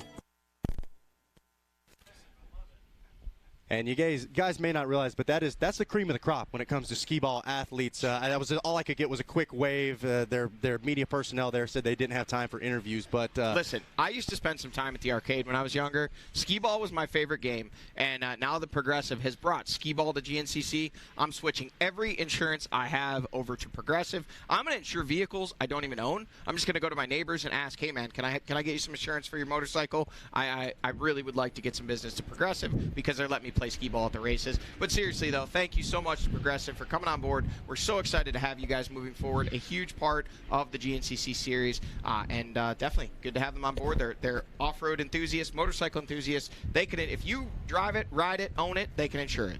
If I wish I had it, they could insure it. all the fun toys that I want to have eventually, they can insure it. There you go. Speaking of fun toys, out front on that #1 Phoenix Racing Yamaha fun toy, man, hot in pursuit. Hunter Hart, look at him, man. He has given it the business, and he has been able to stabilize that gap. No gap opening up whatsoever. I mean, maybe a bike length, but look at this. This is a story. These two are running away from the 733 of Cole Richardson, the 723 of Walker Fowler, and the 703 of Austin Abney. The 777s need to get it together if they want to close up this gap. It is still the 733 of Cole Richardson, but man, that gap is big. Something else that we haven't even mentioned, Hunter Hart having a big get-off probably 3 or 4 weeks ago now. I talked to him on the podium after the last race. That's right, he podiumed. Yeah. He was telling me, man, I'm sore, I'm hurt. And he's like, I don't want to make excuses. He's Did like, he show you the photos? Yeah, no, but he told me that you would, so I'm going to need to see it. I don't know if I want to open them, to be honest. It is impressive, to say the least. And nonetheless, he's had about 2.5 weeks now to heal a little bit more. Now we're starting to see he's feeling it 100%. And if Hart is wanting to beat Neil, I think this is the exact way he wants to do it. Heads up, perfect conditions, no crazy mud, crazy dust. I want mano a mano, because pretty much the entire 2023 season, we've been saying Hart has just got to get a little more fighty, got to get in there a little bit more. Bryson just seems to be able to have a little bit more in the tank, and I think Hart's trying to prove that he's going to end this season on a high note and come out swinging next year. Well, let me tell you a little bit about what the word on the street was the last couple weeks. Walker Fowler getting back to that point position. A lot of people started talking about, man, that confidence from that win. You could, rewind back to 2022. It was Bryson Neal and Walker Fowler out front minutes on everyone else almost every race, and a lot of people said, man, we've really liked the racing action this year because it hasn't been guys running away. Bryson's kind of been able to control the race from the front. A lot of people at home are not going to like this if you're, a fan of another rider. Bryson Neal has been controlling these races from the front. He gets out front, he gets a small gap, and he cruises. He doesn't see the need to put the multiple minutes of gaps. I'm not discounting any of these other guys. They're the best riders in the world. But what we're seeing right now, a lot of people are speculating might come from pressure from Walker Fowler. Today, it's actually pressure from Hunter Hart. So maybe that got under his skin a little bit, because I know it was talked about on social media, it was talked about in the forums, and maybe Hunter Hart said, oh, these guys think Walker Fowler's going to come right back and be the guy pushing on Bryson Neal. I'm the number 2 guy. Yes. Walker's old. He was basically retired. He's not coming back in here and pushing me out of the way, and he's showing it today, man. He is up front putting heavy pressure on Bryson Neal. It's always strange, as time goes on and we look back and we think about kind of the things that laid the groundwork, and maybe that's a dead-on take that was what awoken something in Hunter Hart. Only time's going to tell us, but I like that theory. I'm in. I'll buy. I'm all for. I got 2 storylines for the weekend. I got, when it comes to Hunter Hart, that is. I got I want to show everybody Walker Fowler is not the guy that's going to take the fight to Bryson Neal. It's me right here, Hunter Hart. Okay. Also, I don't think Hunter took a liking to some of the stuff Cole was saying after the last race. They definitely I tried to poke the bear on that earlier today. They definitely saw them on screen, swapping paint a few times. Yeah. That's not, I was going to say, that's not Cole Richardson. That guy's not going fast enough. Here they are on screen again, still the number 1 out front, Bryson Neal. But look at that. I mean, matching him absolute inch for inch on this racetrack, giving no quarter whatsoever. He is absolutely just glued to Bryson Neal. Again, the flip side of that coin, is it, a little bit of him wanting to assert himself when it comes to being the number 2 guy, battling for wins?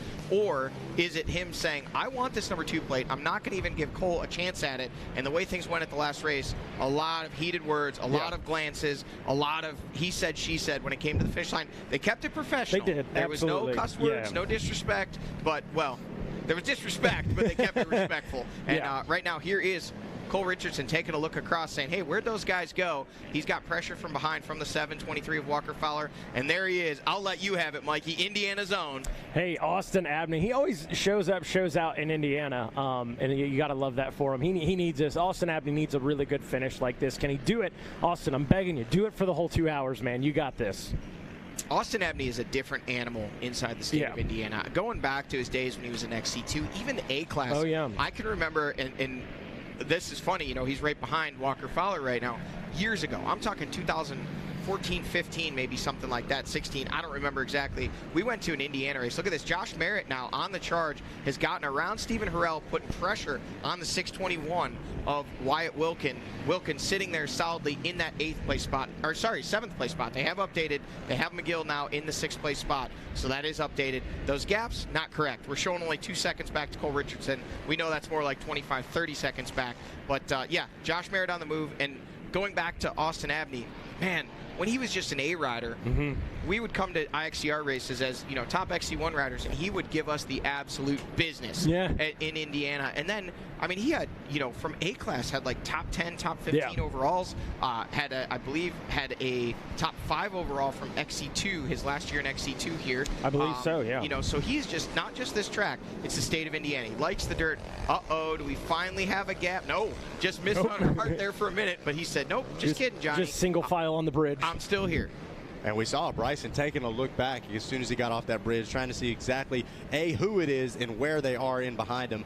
And do you think when Bryson looks back and he sees Hunter Hart, do you think he's got a little more or a little less sense of urgency than if it was Walker Fowler?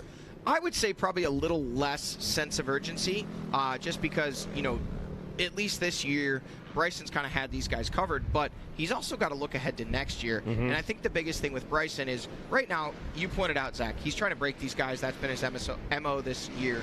But it's not break these guys, put minutes on them. It's break these guys, just get far enough ahead that they can't key off his lines, they can't pace him, they have to ride their own, and then you see those, 15 seconds turn into 20, 20 seconds turn into 25. Next thing you know, it's a 30-second gap, and Bryson almost looks, we know he's not, looks like he's just riding around out there, and the gap is stable. He almost looks human. He almost looks human. Yeah. But today, I think the difference is Bryson looks like he's on the edge. Mikey, you just came in. We saw a number of close calls throughout this last lap. He blew a berm, hit a kicker. I'm talking riding the front wheels, almost went over. Sure, on the bike, he probably felt like, yeah, I got this. But he also knows he's riding that razor's edge that we have not seen him do this year. That said, at some point, 2 hours is a long time to try to ride that razor's edge. I really think if Hunter can match him and just stay there, eventually Bryson's going to say, okay, we can't sprint this. Let's make this tactical. I'm going to back it down just a little bit. And that's really the only chance that that group behind them has to close up that gap. Because right now, these top two running away. They are putting on a blistering pace. And dare I say, it looks a little reminiscent of maybe a Jet Lawrence, Chase Sexton kind of thing going on here, where it's like, Chase is asking that question, what do I got to do to beat this guy? Every time I'm on his rear wheel, he pulls away. That's kind of what we've been seeing out of Bryson Neal this season is, like you said, managing the race as well. And as soon as a guy pulls up, shows him that front wheel, front grab bar, he's like, okay, I'm going to find another gear. See ya. Now, in the last lap, this is the biggest gap we've seen right here. What was a quad length is now about 10. Yes, that's nothing crazy, but I can tell you right now, when they go back into the woods, even though you seem like you're close in the fields, when you go back into the woods, suddenly you're a full corner behind. And this is where Hunter, we're really going to find out, does he have the stuff? Can he close back up to Bryson? Or will Bryson start that march away that we've been talking about? Yeah, it seems like it's an inching process, just a little gap here, a bike length there, and that's what Bryson's known for. Like you said earlier, he was riding a little bit more of the edge than we've seen him so far this year, but he seems to he has his pace. That's what he's going to run. You can put as much pressure as you want on him. He rides a wide bike. He's hard to get around, but you're not going to make him force himself into an uncomfortable spot. When we have seen things go wrong for Neal, it's freak incidences. It's a mechanical issue. It's something to do with an unexpected lapper or something like that. Bryson very rarely gets in his own way and makes mistakes like that. He's content with his speed, and I believe that even if Hart did make a pass, you'd see Neal kind of maintain that same speed. Maybe he tries to get right back around him, but Bryson's never seems the one to just absolutely send risk to the wind and give it up as there it is. Looks like Hunter closed it back up. It was a bigger gap. One camera shot ago. He has definitely closed it back up. Hunter is good in this section. Now, mind you, this is where Hunter made the pass for the lead last time. So will Bryson take that outside line? He does not. He takes that inside line. He says, hey, I watched you do this to Walker Fowler. I'm not going to take that outside line and give you a spot. Right there is where Walker went to the right, took that much longer outside line. Hunter tucked in, grabbed the lead, and that's kind of been the tail of the tape so far. He was able to get to the front. Did Bryson sneak around Walker in that same He did not. Well? Okay. He came out, I believe he was right on him, and then got him very soon after there and bumped him back to the 3 spot. So here we see, yeah, he's back to him. I mean, that's not a gap anymore. Not enough that you're not able to, still key off him. You can see Hunter using some different lines there. Bryson squaring it up, looking for smooth ground, just trying to save energy, save that machine. And Hunter Hart absolutely sending it right now. You can see the head shake. You can see him hopping around. Right now, Bryson, I'm not saying, but I wouldn't be surprised if we see this next lap, the lap time slow down just a little bit. It seems like Bryson Neal has said, okay, I'm not going to shake this guy. I'm just going to back her down, let the race come to me, and I'll fight. Oh, look at this. Oh, this is, they're having to turn to go into the pits. So Bryson went into, looks like fuel, and Hunter continues on. So that is the issue there. Man, that is a heck of a rut to get out to go into the pro pits. Unique setup here, guys. This is a repeater banner that runs down. To enter into the pro pits, you must go on the right side of that repeater banner to stop for any type of fueling, anything like that. If just to grab a drink bottle or something like that, you can do that on the race course anywhere. But fueling must be done in the pro pits, and it must be done to the right of that repeater banner. Actually came into play here in Ironman last year. Correct. With Bryson Neal. He actually was assessed a penalty position because he pitted outside of that pit area, just on the wrong side of the banner. Ended up not coming into play for points for the championship, but right now his pit here at the end of lap number 2 is coming into play for the lead. Hunter Hart back out front with just a little bit of a gap. If I was a betting man, I'd say next camera shot, we see that gap get a little closer. Looks like Bryson's got the pace right now. Well, that's what I was just about to say with Hunter. We heard you say at the last round, it's a whole lot easier to follow than to lead. Now Hunter's got he sets the pace. He's got to be able to keep that same intensity that him and Bryson have had so far, and without the big number 1 to chase after, I'm curious to see whether Hunter's going to be able to keep the same level of intensity. Obviously, he's got him some hydration, and it could be the complete opposite, though. If he's not eating roost off the back of the number 1, maybe he's got some lines he wants to try out, and maybe he's able to open it up. But just off of what we're seeing so far on this Yamaha live drone, Bryson able to keep it relatively consistent. and curious to see if he starts picking away at that lead. Unpopular opinion here. My opinion, if you're Hunter Hart, use this time to regroup a little bit. Yes, you do have to fuel next lap. No disrespect to Hunter, but this year, Bryson has proven to be able to reel these guys in and run a faster pace. The only advantage for Hunter to continue to push this lap at the level that they were is he would need to open up enough of a gap to be able to come into the pits to fuel and still not have Bryson pass him or to be able to leave right on him. Guys, I don't have a crystal ball here, but I just don't see that happening. Yeah. I think, even at the gap they're at right now, Hunter's going to have a hard time getting out even on Bryson. So if I were Hunter, I would slow the pace down this lap, do a little bit of resting, knowing that, hey, I'm going to drop 10 seconds next lap when I got to pit, but I want to be fresh and ready to sprint to go back after Bryson. Unpopular opinion, we can debate that till the end of time, but I really don't think there's any benefit for Hunter to hang it out right now because I don't see him outrunning Bryson this lap. When I say outrunning, he may keep that gap the same. I just don't see him stretching it out. But, hey, man, sometimes you got to shoot your shot. That's it. On the flip of that, if you're Bryson Neal, he has a benefit. He was that first pit, so he saw, oh, Hunter didn't pit. Hunter's got to pit next time. Now I can do the same thing. I can kind of slow up the pace a little bit, get my breathing regulated, all of those things, check all those boxes, and because he knows, like you said, Hunter's going to be coming for him. Well, we saw the same thing done by Walker Fowler at the last race. He didn't quite have the intensity of Cole Richardson and Hunter Hart. They were obviously in the middle of a Duke battle, and so he was like, I'm going to sit back, let you guys do your thing, and then once we get a little closer to the finish line, then I'm going to make my move. And that's, a lot of it depends on how you're feeling, too. I mean, maybe Hunter ate his Wheaties this morning, and he's like, hey, man, I'm ready to go. I'm going to try and break Bryson. And if you're feeling it, sometimes you just got to go for it. I'm just going based off of what I've seen this year, and it seems like no matter so far in 2023, we have not seen a pace that Bryson Neal was not able to latch onto and match. So you're almost just kind of throwing good money against bad, trying to get away from him. You got to just play the cards, let it play out, hope for a little luck to come your way, and see how it pans out. This is another left rider coming through. Look at this gap, folks. Your top two are through and up the hill. Hunter Hart leading the way. Bryson Neal in the number 2 spot. And we are waiting and waiting. They have absolutely opened up a big old gap over this rider right here, the number 733 of Cole Richardson. And now he's got a little bit of a gap over 4th place, which was, last we knew, the 723 of Walker Fowler. Taking a look at those lap times that you guys were talking about, you guys can see it on Racer TV as well. B. Neal back 5.5 seconds, just shy of. Another 2.5 back to Richardson. So 5.5, that's pretty good considering Hunter did not pit, Neal did. I think Neal's in a good spot right now. Well, yeah, you're 1 minute 5 seconds back to Cole Richardson. Oh, yeah, you're 1 minute 5. Yeah, 1 minute 5 seconds. So that's a big gap back there to Cole in that 3rd place spot. And then another 3.4 seconds back to Walker Fowler there in the number 4 spot. That one I missed was pretty important. I mean, it's a whole 60 seconds. No big deal. No big deal. Mercy.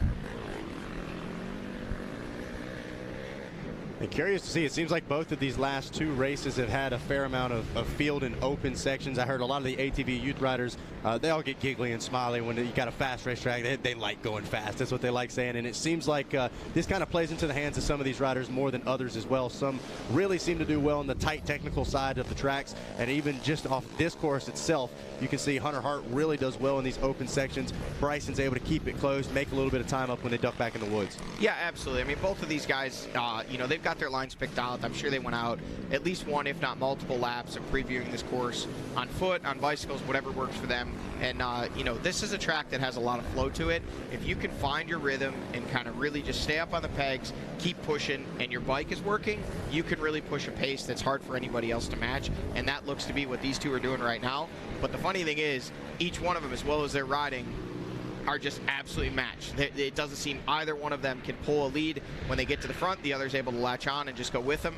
And at this pace, they're pulling, again, 1 minute 5 seconds in 2 laps of racing over that next group of riders, which is 3 riders battling over that final podium spot, which is Cole Richardson, Walker Fowler, and Austin Abney, all separated by just a total of 4 seconds between those 3 riders.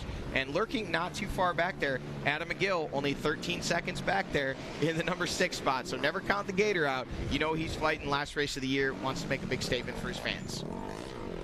Absolutely. And hey, on the topic of Adam McGill, I asked him about retirement. Oh, did you see that? We're closing in, boys. Side by side coming up the hill. I think Hart actually might have made the pass, Neal might have had the pass coming up the right-hand side. They were really close. Not sure There must have been a mistake or something there. I don't know. That was a lot of distance that had been made up since the last camera shot. Yeah, well, he was getting closer in the last camera shot, but it looked like Bryson really committed through the water there. Hunter kind of checked up, bounced over those roots, was spinning a little bit when he committed to that left line, and Bryson was able to just kind of absorb that bank, get on the gas harder, get the power to the ground, and just had a great drive up Ironman Hill. Man, will be interesting to see. Next camera shot, did he make it stick? Look at the fans, folks. Hey. If you're not here, where are you at? Oh, wait, how's that go? Where you I don't know, man. I'm getting old, Johnny. No, I know the reference. But yeah, that is an insane amount of people right there. Kudos to the Racer Productions crew putting up the fencing. I know, in days gone by, people are upset about it, but they used to be right out in the middle of the racetrack, definitely keeping things safe, allowing the fans to be a part of the action without putting themselves in harm's way. Absolutely awesome spectacle here. Looks like we've got Cole Richardson on the 733 machine coming through, and oh, look at that. Oh, so Cole's already through. There's Walker in 4th and Austin Abney in 5th. So again, Indiana's own going wild for the 703 machine of Austin Abney there in the number 5 spot. McGill. He's made up some ground. He's getting a little closer to that battle. Yeah, but I flat asked McGill, like, okay, retirement. Is it happening this year, next year? I expected maybe into next year. He said, for the fans at home, he said, well, I'll tell you this. When I do finally decide to hang it up, I'll do a farewell tour. I will let you guys know in advance. So he didn't say it'd be next year or the year after, but I don't know. He's getting close. He's knocking on the door, he said. He got more gray in the beard, I think, than dark hair at this point. He's got some white in the beard. Yeah, it's not gray. It's white. Folks, we have a pass for the lead. Race. Bryson Neal has taken away the lead, presumably at the top of Ironman Hill there. We saw that he had a great drive. He is to the front again, and Hunter Hart in hot pursuit, trying to stay with the number 1 of Bryson Neal. And again, is Bryson Neal going to put in that push? Is he going to put in that sprint to try to break Hunter? Or has he realized, hey, man, we're approaching the completion of lap number 3, and I haven't been able to shake this guy, so maybe it's time to just kind of settle in and run a pace. We've got a good gap over the rest of the field. Well, only time will tell here. It's got to be tough for Hart. Obviously, he saw him dart over. He knows he's refueled. And for Bryson to be able to kind of walk him back, get back around of him, it's a little demoralizing in the moment, but it doesn't look to be taking a toll on him as he is continuing to try to put the pressure on. Now, we do know we expect Hart to have to stop for fuel on this lap as they make their way through the log section. It looks like for the moment there seems to be one fast line. Yeah, I'm surprised nobody's trying that right line because it is fast if you can get over those logs quickly. Whether or not it's faster, I mean, I haven't been out there and looked at it this year or this go round here at Ironman Raceway, but there are times where that right lane can be just as fast or faster. May come into play later in the race, especially with lap drivers. Let's see it. I want to see it. Somebody jump those logs. They got the one last log section right as they exit.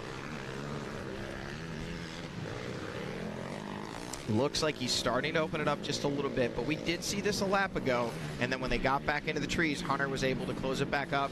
Lap riders surely to be a factor here coming up in the closing laps of this one. 58 minutes in here with 2 laps complete, working our way a little over halfway probably through lap number 3, so we're getting closer and getting deeper into this one, but crazy to say that 4 bike lengths there is one of the bigger leads that we've seen today, other than when that momentary gap opened up between these two. When Bryson Neal did pit at the completion of lap number 2, Hunter Hart electing to do the bypass in the pit area, hammer down, took the lead. Bryson able to wrestle it back away. So we may see a break here if Hunter Hart stops at the completion of lap number 3 in that GBC Tires pit stop area. That might be the just the opportunity that Bryson Neal needs to potentially open up a gap for the first time here in this Ironman GNCC. And that also opens up the potential for Walker Fowler and Cole Richardson to kind of close on this. We could see that Hunter Hart, Cole Richardson battle we were talking about as well. Kind of be a repeat. Walker Fowler be caught up in the middle of it as well. Who knows how that one's going to shake out. It was 1:05 minutes back to Cole the last time we checked. Yeah, it does not look to me, just looking at body language and the way they're riding, it does not look, at least at the moment, that either Cole Richardson or Walker Fowler feel that they have the stuff to try to go after this lead duo. It seems like they've kind of settled into a pace, possibly dealing with a little bit of arm pump, maybe just not feeling their setup on the day. whatever the situation might be, right now they're just not able to match the lead of the top, or the pace of the top two. Well, he wrapped up the championship just a couple of weekends ago, but he's trying to kick things off and end the season with a number one. The number one in position, number one, Bryson Neal regaining the lead on the Phoenix Racing Yamaha. We're going to catch a word from our sponsors, and we'll be back. The Yamaha Racing Ironman GNCC finale coming to you here in just a couple of minutes.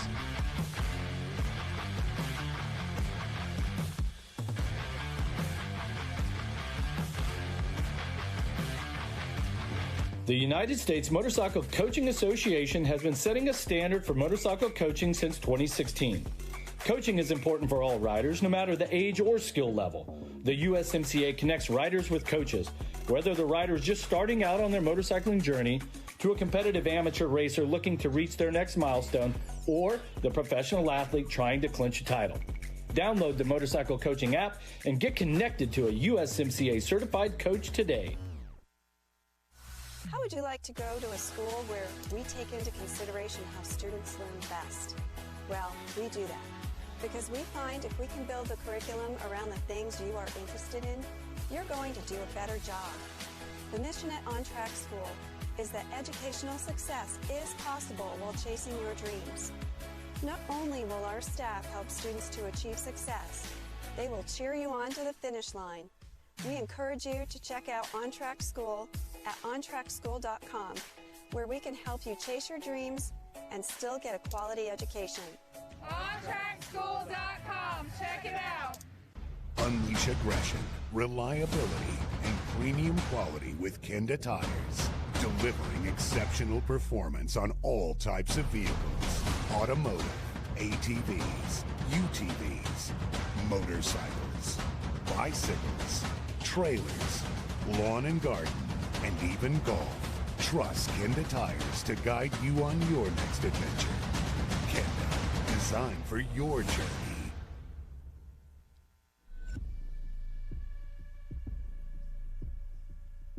Every race, every day, in every way. Print, social, digital, video, photo. Every race, every day. Every result, every story, every rider, everything. Moto every day with Racer X.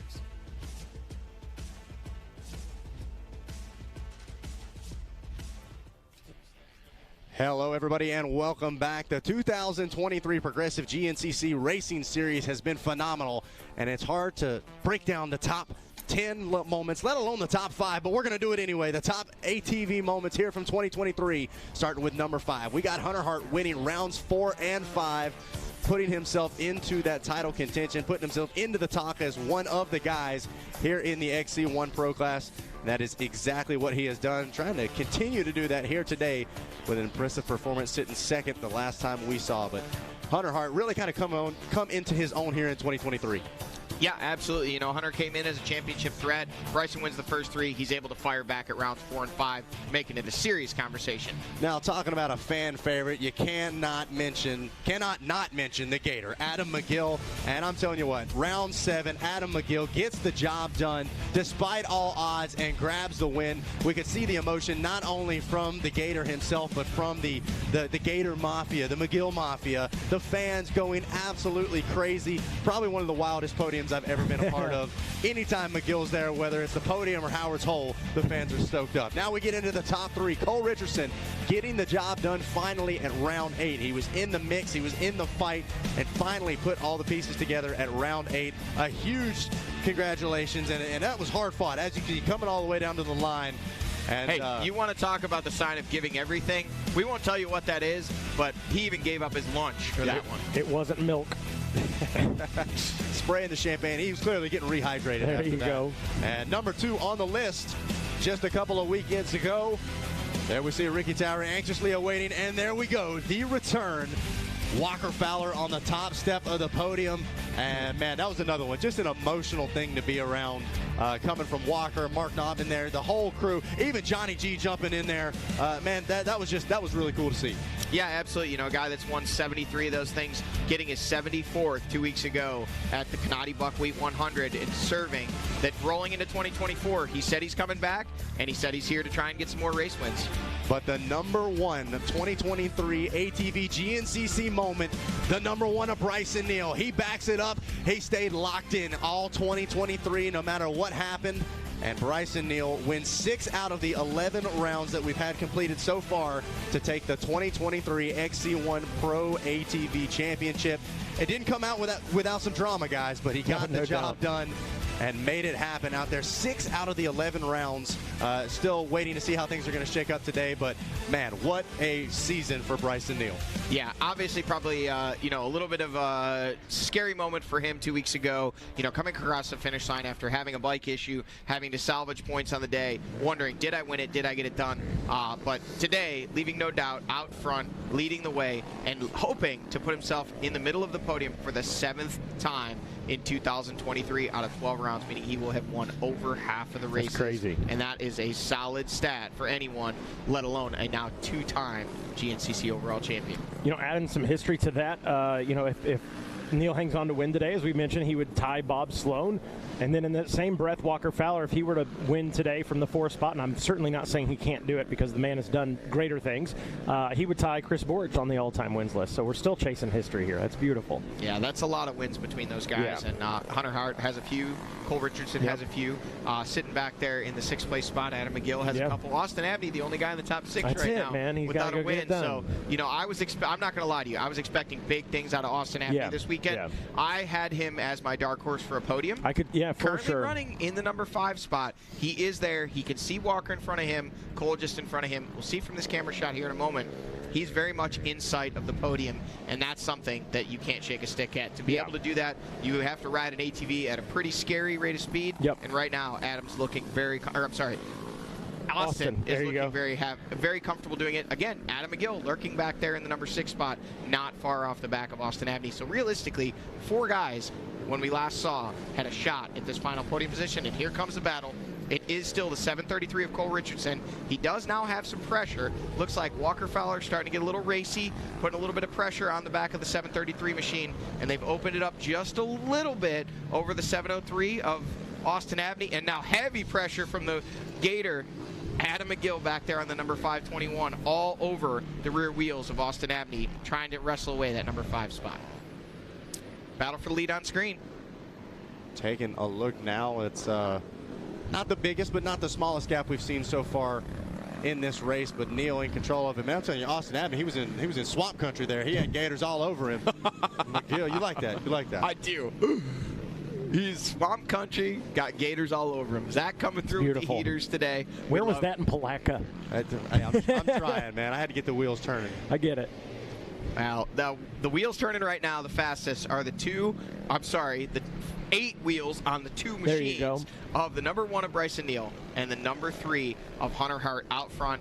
1 minute, 5 seconds was the gap over Cole Richardson when they checked in at the completion of lap number 2. We will wait, we will watch, and I have a feeling that gap has opened up even more. Again, Cole Richardson, Walker Fowler, Austin Abney, Adam McGill, those guys are rolling back there in the 3, 4, 5 spot, but you could just see on screen the little bit of extra intensity that these leaders are carrying right now, and it's translating to that gap, just getting ever so slightly larger every camera shot. Second here, 2 seconds there.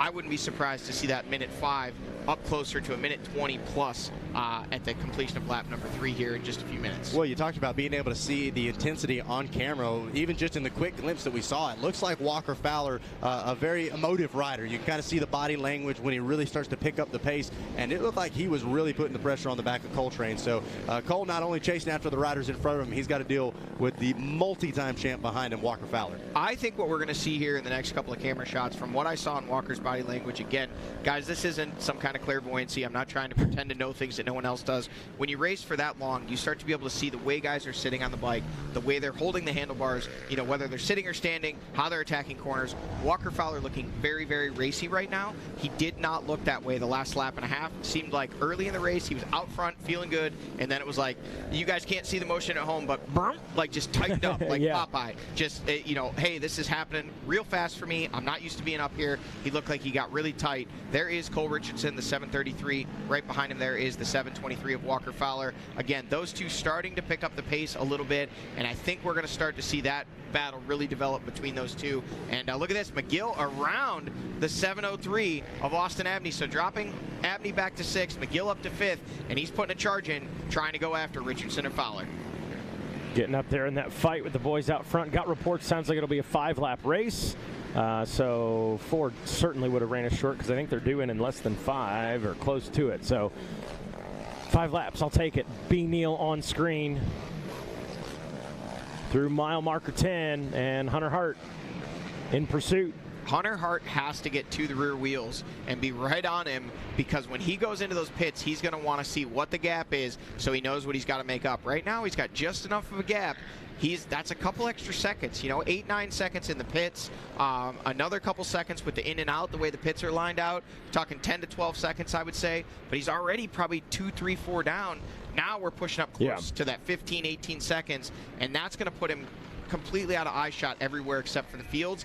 Very hard to follow someone when you can't see him. I'm curious to get a look at the line Hart takes as he makes his way into the pits as well. We saw, look like Bryson, that main line really difficult to get out of. I almost thought he was going to go down for a second, but I'll be curious to see whether Hunter sets that up a little differently since he was able to see the issues Neal had a lap ago. Absolutely. Another slight advantage potentially for Hunter is looked like some other riders did pit on lap number 1, so that berm's going to be, a little bit more broken down, but you've also got a lot more riders coming through there building it back up. So, everybody's got to deal with it the same. You've got to get out of that rut to be able to get up into the pits, and we're going to find out. Don't anticipate seeing Bryson Neal. Really wouldn't seem to be any reason for him to go back into the pits this lap.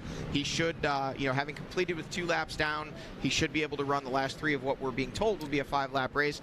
Honestly, if he would, hypothetically speaking, open up a gap, wouldn't be shocked to see him get a splash on the last lap, but wouldn't see any reason why he would even consider bringing it into the pits this lap. I'm going to put you on the spot, Johnny. How is B. Neal on fuel compared to, like, Walker?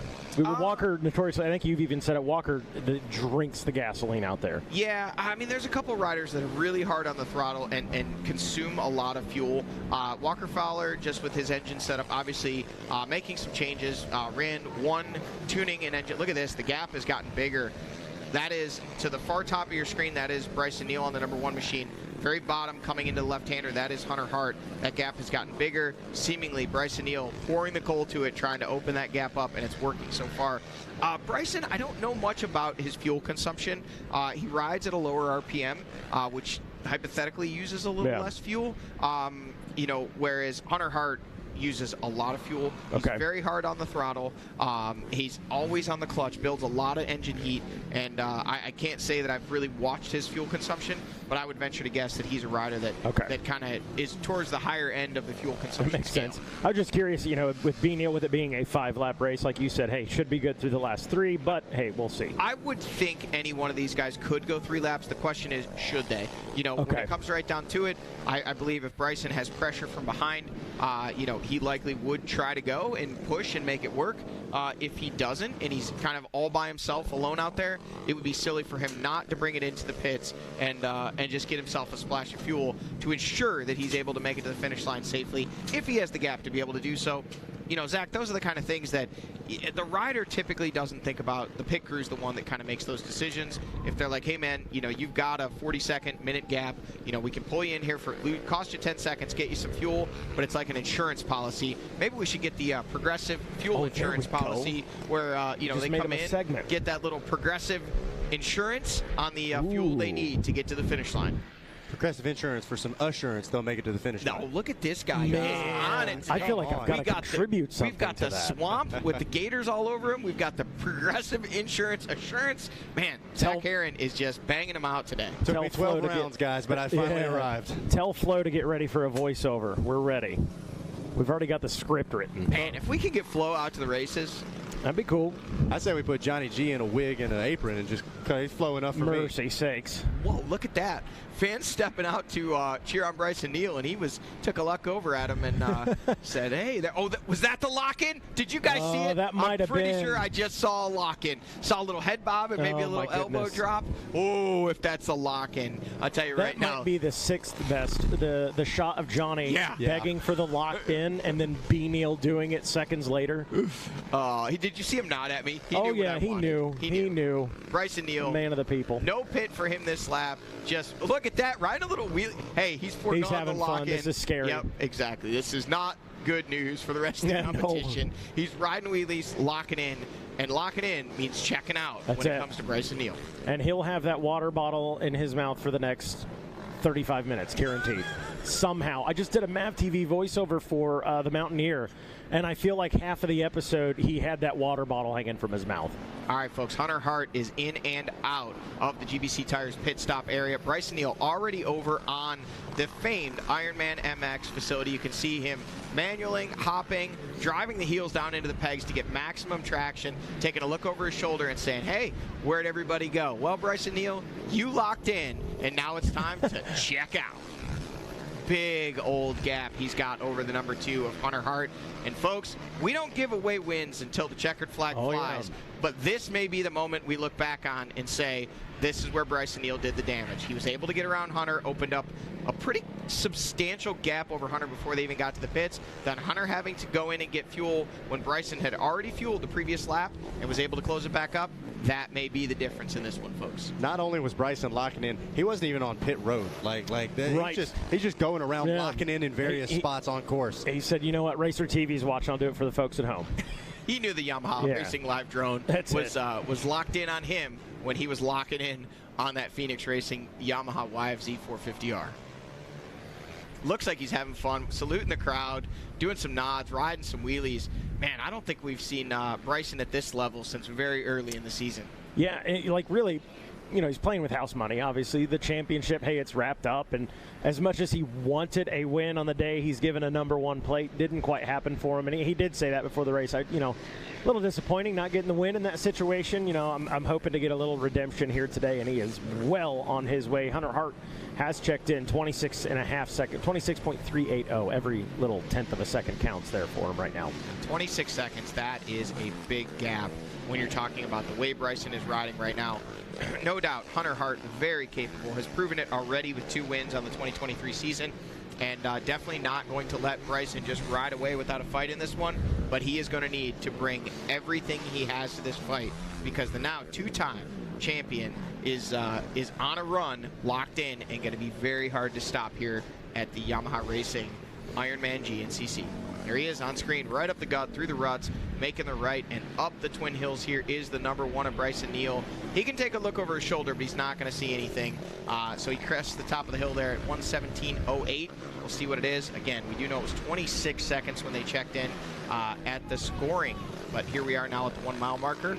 Was Bryson Neal able to open up even more? 21, so we're approaching that 20-second mark here in just a couple seconds, and that's 20, 21, 22, 23, 24, 25, 26, 27, 28, 29, 30, 31, 32 seconds about is where we're at. Good. So another 6 seconds just in that first mile. He was able to open it up over Hunter Hart. So that really shows you right now things really swung the way of the number 1 of Bryson Neal. Yeah, it's all coming out Neal right now. Tune in next week when Johnny Gallagher recites the ABCs. That was good. I like that. That was good. We can do some nursery rhymes. I'm in. You know what? It may be one of those races. We've not had this really all season. We've kind of had the luxury of seeing some pretty tight racing. Even the ones Bryson Neal's been out front, start to finish. There's been glimpses of guys catching up to him and taking their shot. But right now, it is the Bryson Neal show. Trying to close out the season on a high note. Looking like still over a minute the gap back. Hunter Hart crested the top there at 1:18.40, so or 1:17.40. So yeah, we're over a minute now back from Hunter Hart there in the 2 spot, and we still don't see our 3rd place rider. Waiting on the 733 of Cole Richardson. Last we knew, heavy pressure from the 723 of Walker Fowler, and here they come.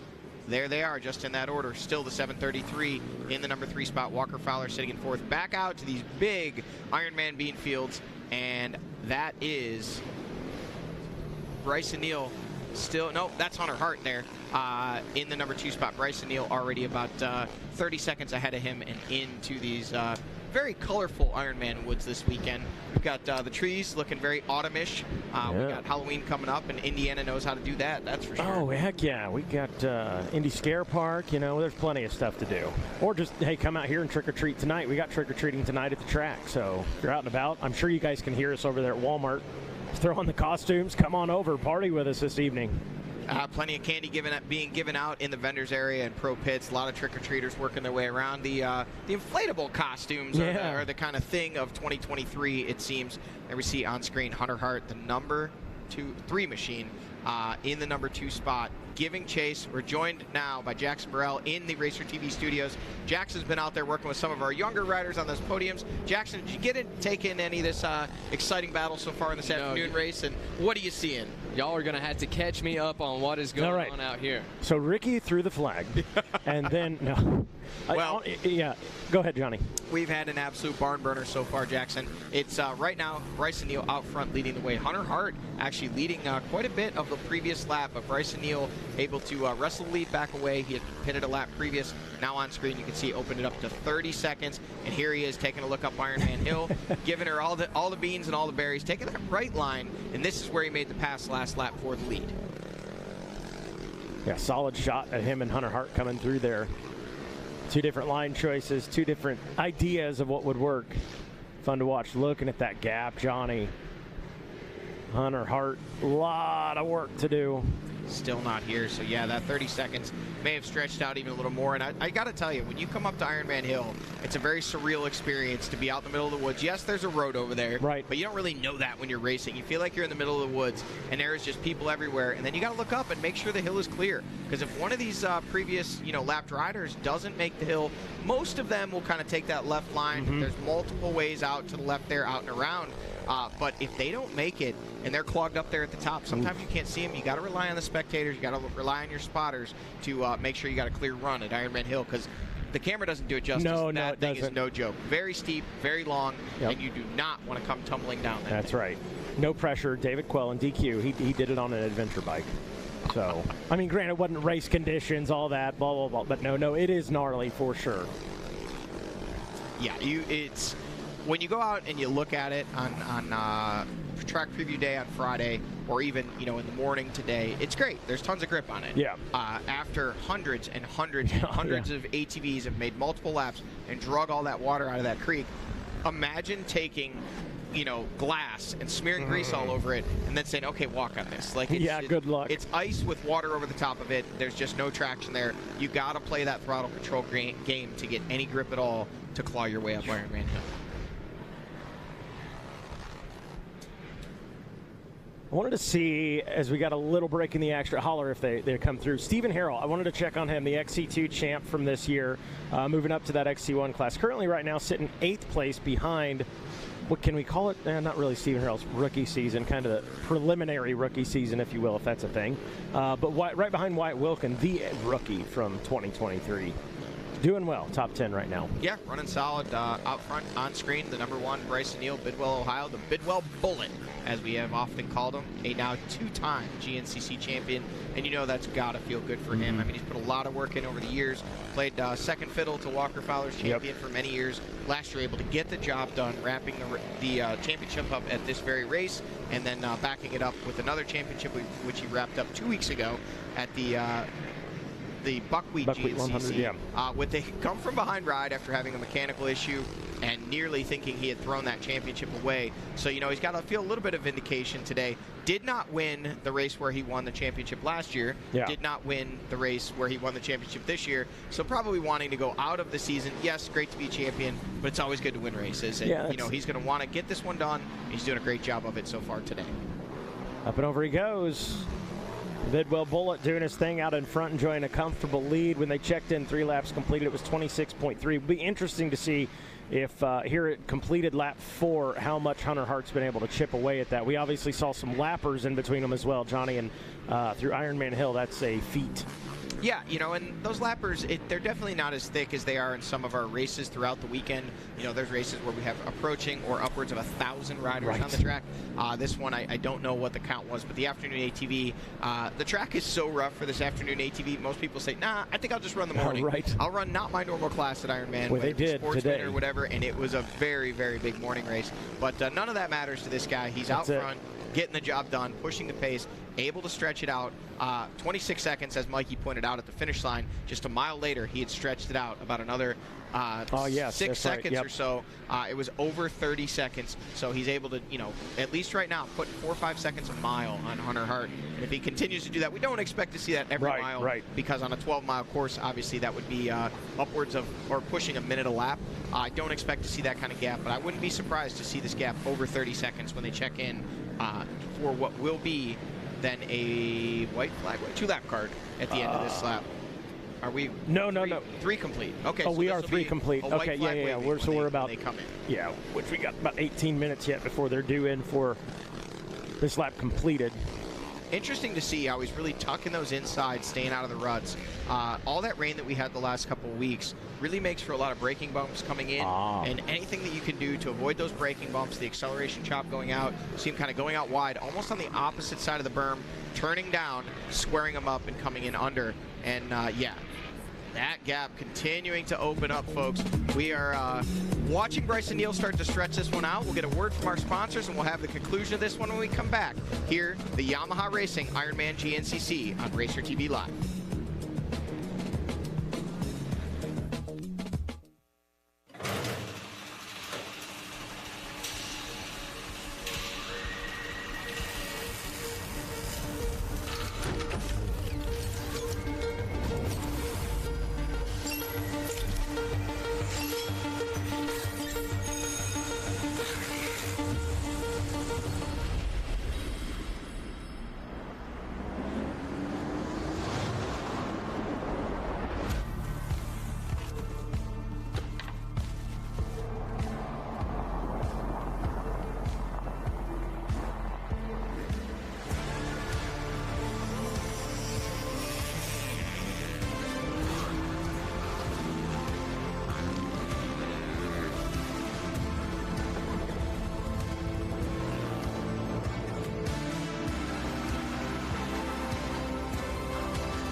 values and a homegrown work ethic, Cometic Gaskets seals your machine so you can focus on the finish line. Cometic Gaskets are the competitive standard for racers who demand the very best. Cometic Gaskets are constructed from superior materials designed to perform in the most demanding environment, whether it's championships on the line or a day in the dirt with friends. Professionals and enthusiasts depend on Cometic. Cometic Gaskets, sealing championships since 1989. Amsoil runs on freedom and has since 1972. We punish our products firsthand in our world-class laboratories and beyond, because some things can't be learned from a test tube. Run with us. Another one of the tough competitors is out of Martinsville, Indiana. That's 35-year-old Bob Sloan, number 2 on the Honda, sponsored by Duncan Racing, JP Racing, and Tsubaki Chain. And we asked Bob, what about the starting order? This year there was 55 pre-entries in the A class, and they've got a bucket that you just reach in and draw a number out of, and that determines where you start. So it's not because, like, I'm number 2, I get the best spot on the line. I could have drew the 55th number out of there, but I just got lucky and got number 4. Well, there you go, folks. For those of you that wonder, some of you newer to GNCC racing may not know, the Ironman GNCC, obviously a staple, the granddaddy of them all in GNCC racing, but it is named after one man, Ironman, Bob Sloan, a multi-time GNCC champion in the ATV ranks. Earned the nickname Ironman because he raced not only the ATV on Saturday, but that would hang around, would camp at the track, and race the motorcycle on Sunday. He was a family man right from here near Crawfordsville, Indiana. Just south of us. And was a multi-time champion and just absolute tough as nails. Bob never shied away from a challenge, would fight down to the finish line, and his friends, the fans, named him the Iron Man. And after his passing in 1994, it just became obvious that needed to do something to memorialize this man, such a huge part of the history of GNCC racing. And they gave this event his name at that time, having absolutely no idea how huge this event would become. He is a true icon of GNCC racing with accolades that stand the test of time. That nails it, Johnny. I have nothing to follow that other than, hey, that's my fellow Hoosier right there, and just stoked to that so aptly that this is named the Iron Man, and rightfully so. I know a lot of people. That's a good history lesson because at this point, I mean, it's been so many years. You've got people that are probably, honestly, 25 years old that don't know this. Yeah, Bob passed away in 1994 at a GNCC race in West Virginia, Starvation Point it was. I was actually racing B-Class at the time. Bob was a hero of mine coming up, so all these years later, to still see his family here at this event supporting GNCC. They were GNCC mud fleas themselves. They would get out there, help Bob get around the course. But this was a time when men were men, and GNCC racing was even tougher in a different way than it is now.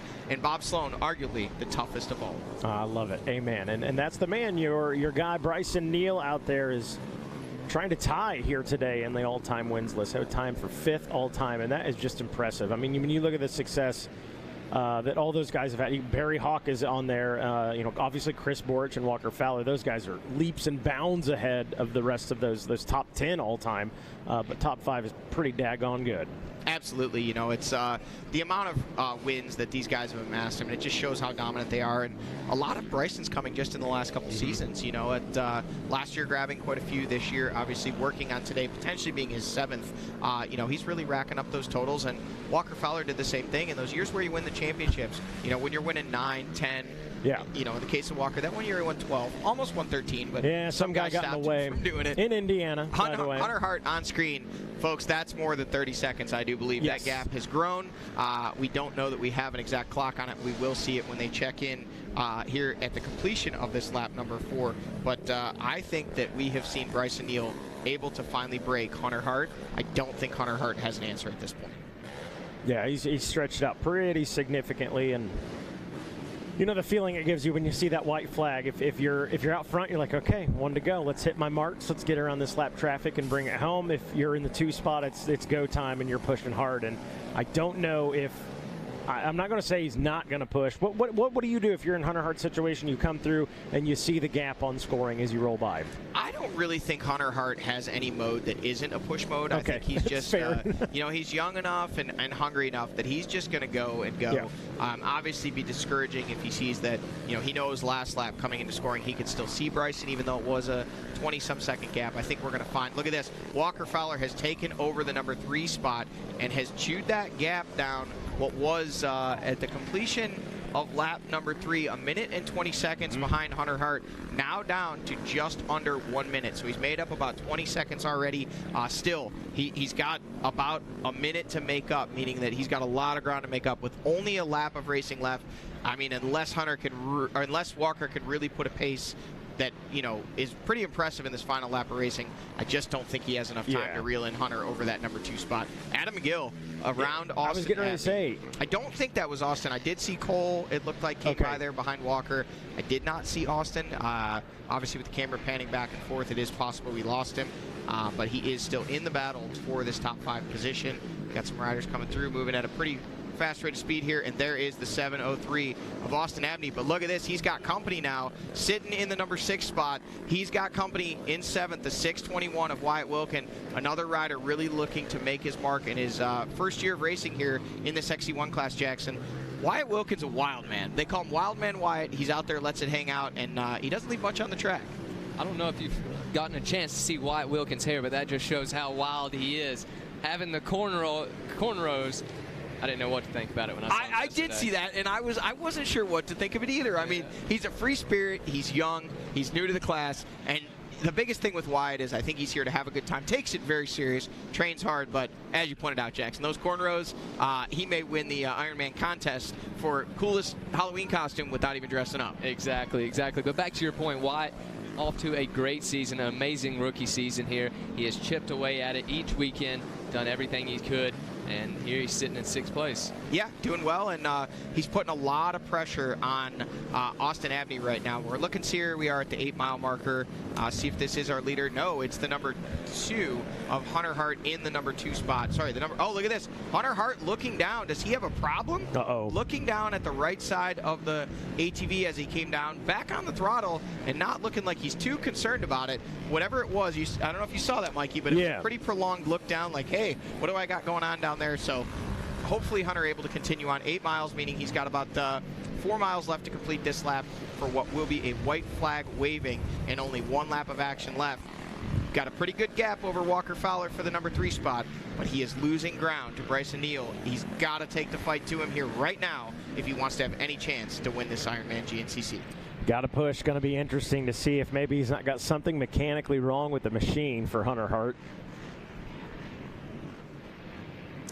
There we see, there is Walker Fowler. Cole Richardson has latched on. We couldn't really clearly see it in that last camera shot, but the 733 machine, Cole Richardson in hot pursuit, and he has latched right onto the back of Walker Fowler, and they are flying in formation in the 3rd and 4th spots, doing everything that they can to try to reel in Hunter Hart. But right now, this guy out front, checked out, making it look easy. Bryson Neal in the number 1 spot. Seems like every camera shot, that gap grows just a little bit more.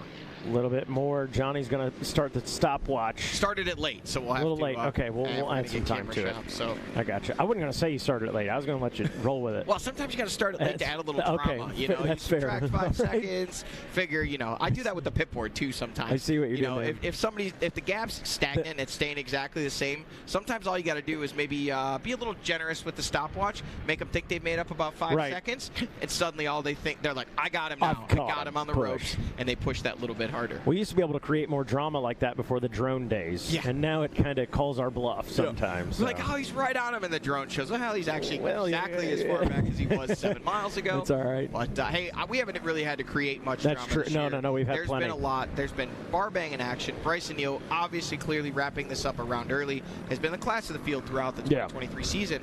But really, it seemed like and we're not going to talk negative, but the issues Bryson had, you know, really kind of came out of nowhere, and a lot of them were kind of late in the race, so you just can never, that gap is a lot more than 30 seconds, folks. That gap is getting bigger and bigger and bigger, and now we'll see if we get the gap to Walker Fowler. Did not get the gap to Hunter Hart, but I'm guessing, I had said I didn't think it would be a minute. I think it's over a minute. I think that's knocking on the door of 1 minute right there.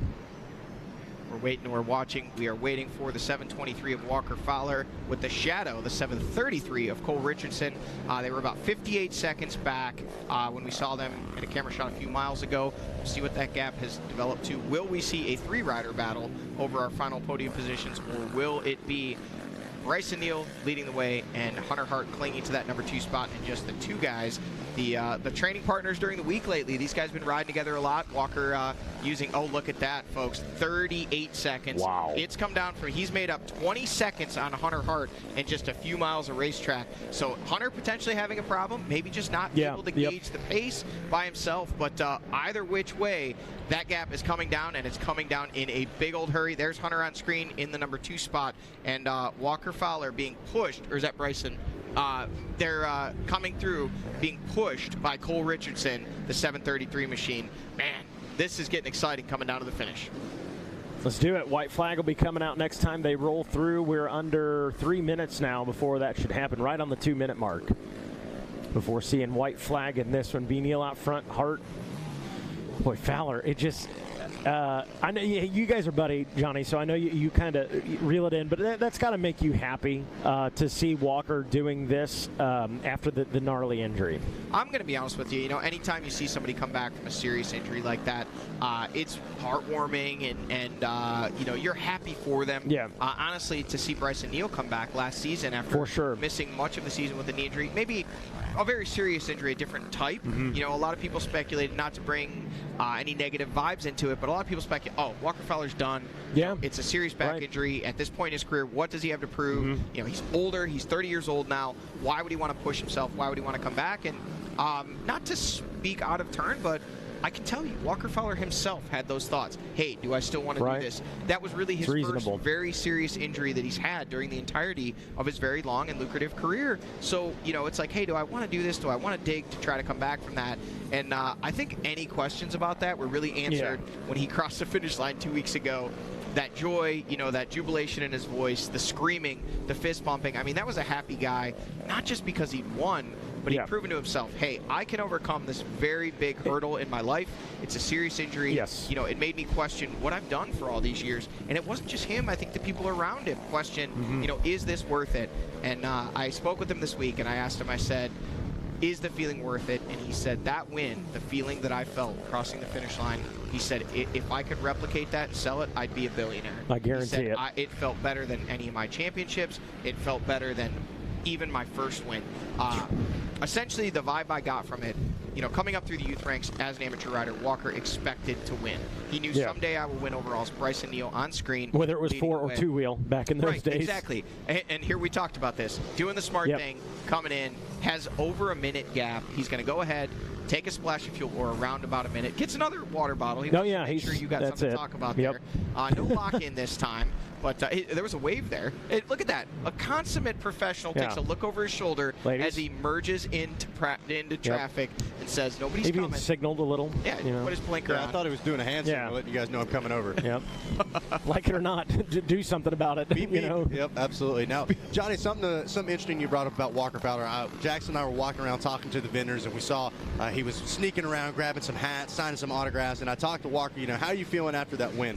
And he said, man, I almost felt like I was riding the high a little too much. He said the following days on the bike weren't good. I almost felt like I should have felt better. And he said it took on up until just a few days ago before he really felt that same level of comfort. What do you think causes something like that?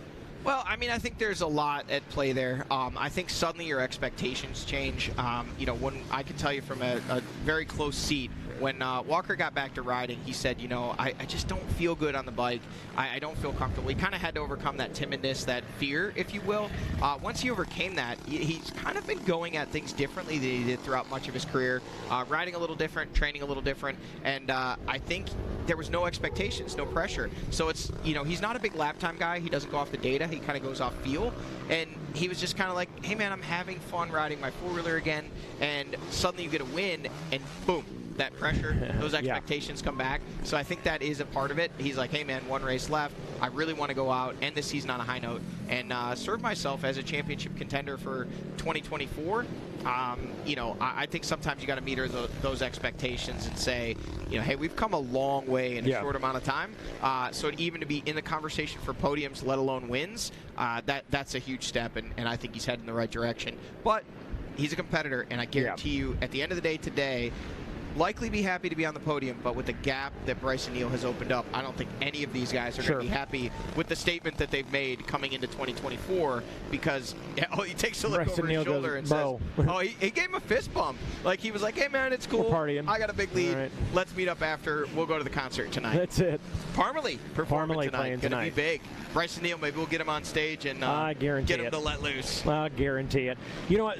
Back to the point of the conversation of B. Neal and Walker, I'm going to address something. We got roasted in the comments a little bit about celebrating too much. Well, you know that Bryson Neal was on the side of the track for 5 minutes. Absolutely, yeah, we know that. We want it to be that wheel-to-wheel battle to the end.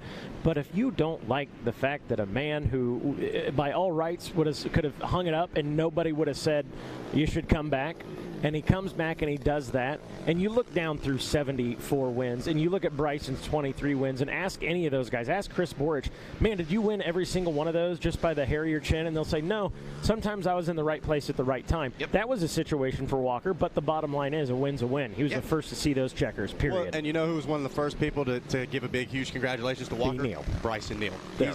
Those competitors at this level, I mean, we talk about know what it takes. The cream of the crop, the top 1% of the 1%. The cliches go on and on, but these guys know the suffering that they go through, unlike even us. We sit here and we speculate from the TV truck and we watch on the camera, but the training during the week, the amount of effort that it takes, the strength, the battles, it's only these guys really can know what they've been going through. And so it's so cool to see the respect, even across the WXC podium earlier today. We got the championship wrapped up.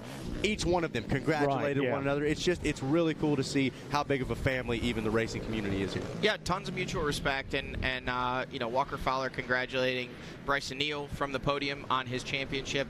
You know, of course, there's an undertone there of, hey man, I wish I was here to battle you. Sure. But it's not a matter of disrespect. It's just these guys want to be out there. Bryson Neal congratulating Walker Fowler, but I'm sure what he wanted to say, not disrespect under his breath, is, I wish you would have taken it from me. Because as much as I'm not going to give it to you, if you're going to get one, I want you to take it from me. You know, Walker Fowler surely saying, I wish I could have fought you for this championship, but that is a part of racing. You have to be on the line. You have to make the finish line to matter in the results. And these guys both today out here, along with Hunter Hart, all the rest of these guys, you know, maybe not a lot on the line. We talked about it earlier in the show. Really kind of Cole Richardson and Hunter Hart, the last two guys, at least of this group of the top four, that have much on the line as far as their season standings. That said, it's pride, man. It's setting the stage for next season. Bryson Neal, if he wins in the commanding fashion he is right now, 1 minute and 13 seconds, opening it up from 26 seconds a lap ago, I mean, that's a big gap in one lap of racing. He's locked in, checked out. He's already starting to plan his podium speech at this point. This one is, you know, barring some kind of misfortune, not going to be headed. I mean, he is on the way to a win, no question about it. He's just going faster than everyone else, and that kind of is concerning to his competition. You know, you want to put a little doubt in this man's mind going into the offseason, not let him run away with one, and that's what's happening. So he's kind of making the statement. Hunter Hart, he's got to take some good out of this no matter how this one ends up. He brought it to Bryson Neal for 2.5, almost 3 laps of racing, was wheel to wheel, gave no quarter, asked for none in return, and fought Bryson Neal tooth and nail. And I think at a few points looked like he had Bryson Neal on the ropes, at least in the moment. So big steps in the right direction for Hunter. And, you know, Walker Fowler, Cole Richardson, these guys are back there still very much lurking. 44 seconds back is the gap. Last lap, 1:20. So he made up nearly 40 seconds. So, you know, we're not in the realm, outside the realm of possibility that Walker could put a push in along with Cole Richardson right on his rear wheels and make this a battle over the number 2 spot coming to the finish line. Well, and you talked about, I remember even back at Snowshoe, you said if there's any race you want to do well at, it's the one before summer break and the one before you go into the offseason. This sport, even if you dip over to the motocross, I think we're quick to forget. We forget how incredible Walker Fowler is when he's not out there racing on top of his game. We forget how fast Hunter Hart is after he has a couple of bad races. And so these guys want to be able to go into the... Look at that. Having fun. Fist bump for the fans. Going up the hill, one hand in it. That's look at that. There's the not so good side. Look at the banana is helping out. There you go. Did he slip on the banana? There you go. Make some noise down there, Iron Man. The safety banana is helping out. The rider is up. He is okay, and the banana has got the track clear. Hey, peanut butter jelly time, baby. Was party down there. Bryson Neal going Mario Kart, throwing a banana. That's what it was. Yeah. Oh my goodness. He's on one Look today. out for red shells. I don't know what you drank this morning, but drink it before every race. Ice cold Monster Energy. That's it. Oh, look at the product plug. He just eat. This guy can't miss. I'm checked out, folks. It's been a pleasure. Zach Aaron's going to take you from here. He is on one today, folks, and cannot be touched. God, that was good. That was good. I try, guys. I try. Mercy. I've been trusting the process, doing my homework during the week. That's it. It just keeps getting better and better. All right, folks, back to the racing action. Bryson Neal up Ironman Hill. We had enough time to talk because he has opened up a big gap. 1 minute, 13 seconds at the scoring line. What we are waiting for is the number 3 of Hunter Hart coming in. Keep thinking number 2 because he was number 2 last year. Looking like he will be. As they run right now, number 2 going into next year, and here he is on screen. The Ithaca Rec Sports Fly Racing, Max's tires back. Hunter Hart up the hill. Little salute to the fans, still having fun out there. Yeah, and for sure. At this point, probably likely he's gotten the pit board that he's not close enough to Bryson to really make a race of this one coming to the finish. Does still have a pretty decent gap on Walker Fowler. 44 seconds. Folks, that's not 44 seconds. That's also not Walker Fowler. For a moment, it looked like it might be, and I was going to say that gap has really come down. But that is Walker Fowler taking a far line, crossing over. That was an interesting little mix-up there. And looks like he is, at least for the time being, I didn't see Cole Richardson there. I didn't see any right behind him, at least. Don't think I saw number 4 either. Well, either we missed him or maybe we're looking for the 521. Wait and see. Is it? Yeah, that was it's McGill behind him.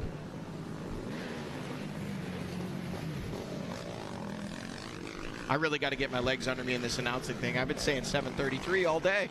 I thought he was for still Cole, running the 7:33. I caught that earlier, and I didn't even skip a beat for me because that's what I'm used to. Yeah. Well, that's what he's running on the bike. So you did see the bike. All right. Fair enough. 7:33. That's okay.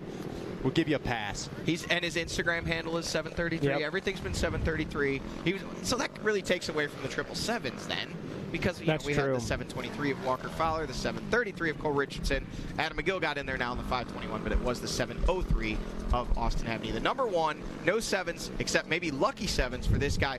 Lucky 7 wins today for Bryson Neal. If he gets this one to the finish line, it will be his 7th win of 2023. 12 rounds, 7 wins, really putting an exclamation point on this one and saying, hey, not only did I win the championship, but I closed it out with a big old win at Ironman in front of 8,400 billion fans. No doubt. They are still bringing fans in. They're actually parking as far away now as Kokomo, Missouri. And I thought you were going to say Indiana. I was like, no, Kokomo, Missouri. I don't even know if that's a place. It is in Indiana. Yeah, we got a Kokomo. It's not as nice as Kokomo, Missouri. You know what? Probably. There should be. Google it. Bringing them in on choppers. Monster Energy and Progressive Insurance going ahead and sponsoring those choppers that are bringing everybody in. If you missed out on Ironman, you missed out on the free chopper rides, make sure you come out next year. We could fit a few more people into this place. Look, we can park them out here. Why can't we use these fields for parking? Yeah, why not? I mean, we may have to. Let's be honest. All right, there he is, Hunter Hart, the number 2 machine. Oh, no, that's Bryson Neal. I thought we went back a camera shot. The number 1 machine out front leading the way and clicking off the miles, heading towards what will be Ricky Towery with the checkered flag waving and potentially win number 7 of 2023 for the champ. And that's pretty crazy if you think about it. We jump over to the bike side. We talk about a historic season, 7 different winners in 7 different races. And Bryson said, no, I'm going to do all those. Yeah. I'm going to take all 7 wins there. Now, granted, we don't want to put any announcer's curse on. We still got some more racing to go. Last time I was headed towards the podium when in my ears I heard, oh my gosh, what is happening to Bryson Neal? So he's still got to bring this thing home. But right now he is looking good. The Bidwell Bullet shooting off and trying to cap things off with a win here at the Ironman. Yamaha Racing trying to put the Yamaha on top once again.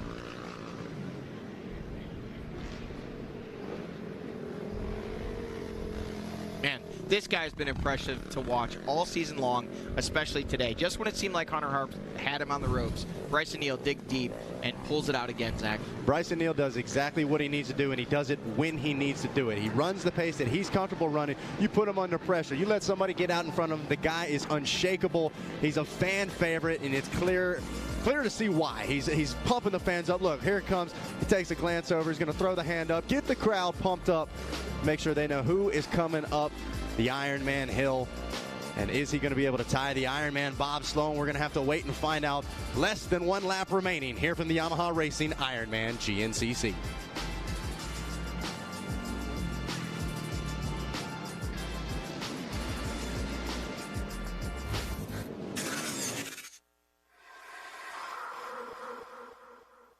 Last season was my best season ever by far. I won a lot of races. I won a championship, and it was also my first year using Arma. And one of the things I noticed was just my ability to string good days together. You know, like especially in the summertime in Florida where you're riding every day and the heat index is 108 degrees and you're doing 230s and going to the gym and bicycle and all that stuff. I think in the past I've been super inconsistent day to day. Yeah, I may have a good race here or a good day during the week there, but overall I think where I improved the most was my consistency in my recovery.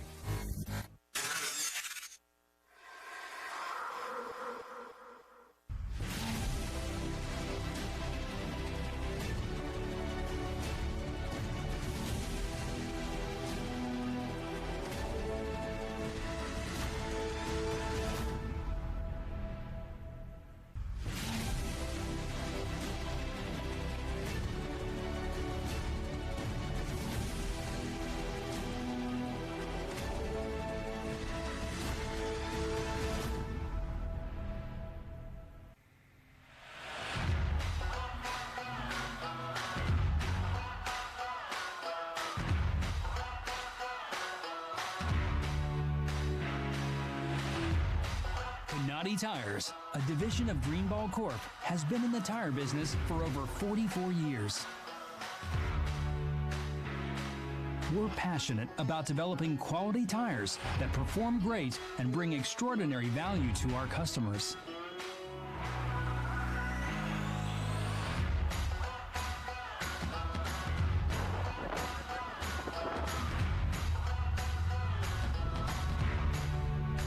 Whether you're looking for a tire that can handle your off-road adventures, need a reliable tire to take you from job site to job site, or simply want a tire with a beefier look that won't break the bank, then check out Canati Tires.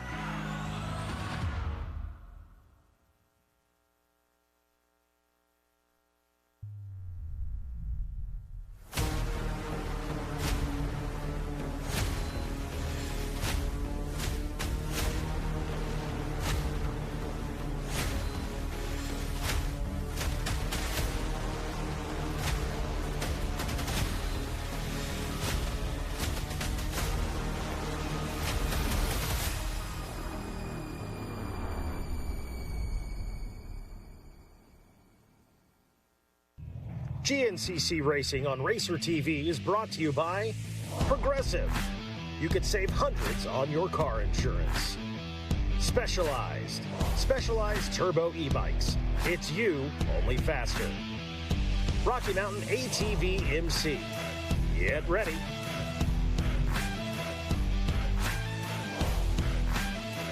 And welcome back, GNCC Live here on RacerTV.com, baby. The Yamaha Racing Ironman GNCC. We'll take a look at some highlights from last night.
Job done. So congratulations to him on the win and the overall championship as well, popping bottles on the GNCC podium.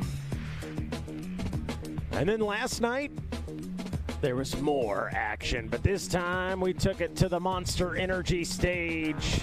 Johnny.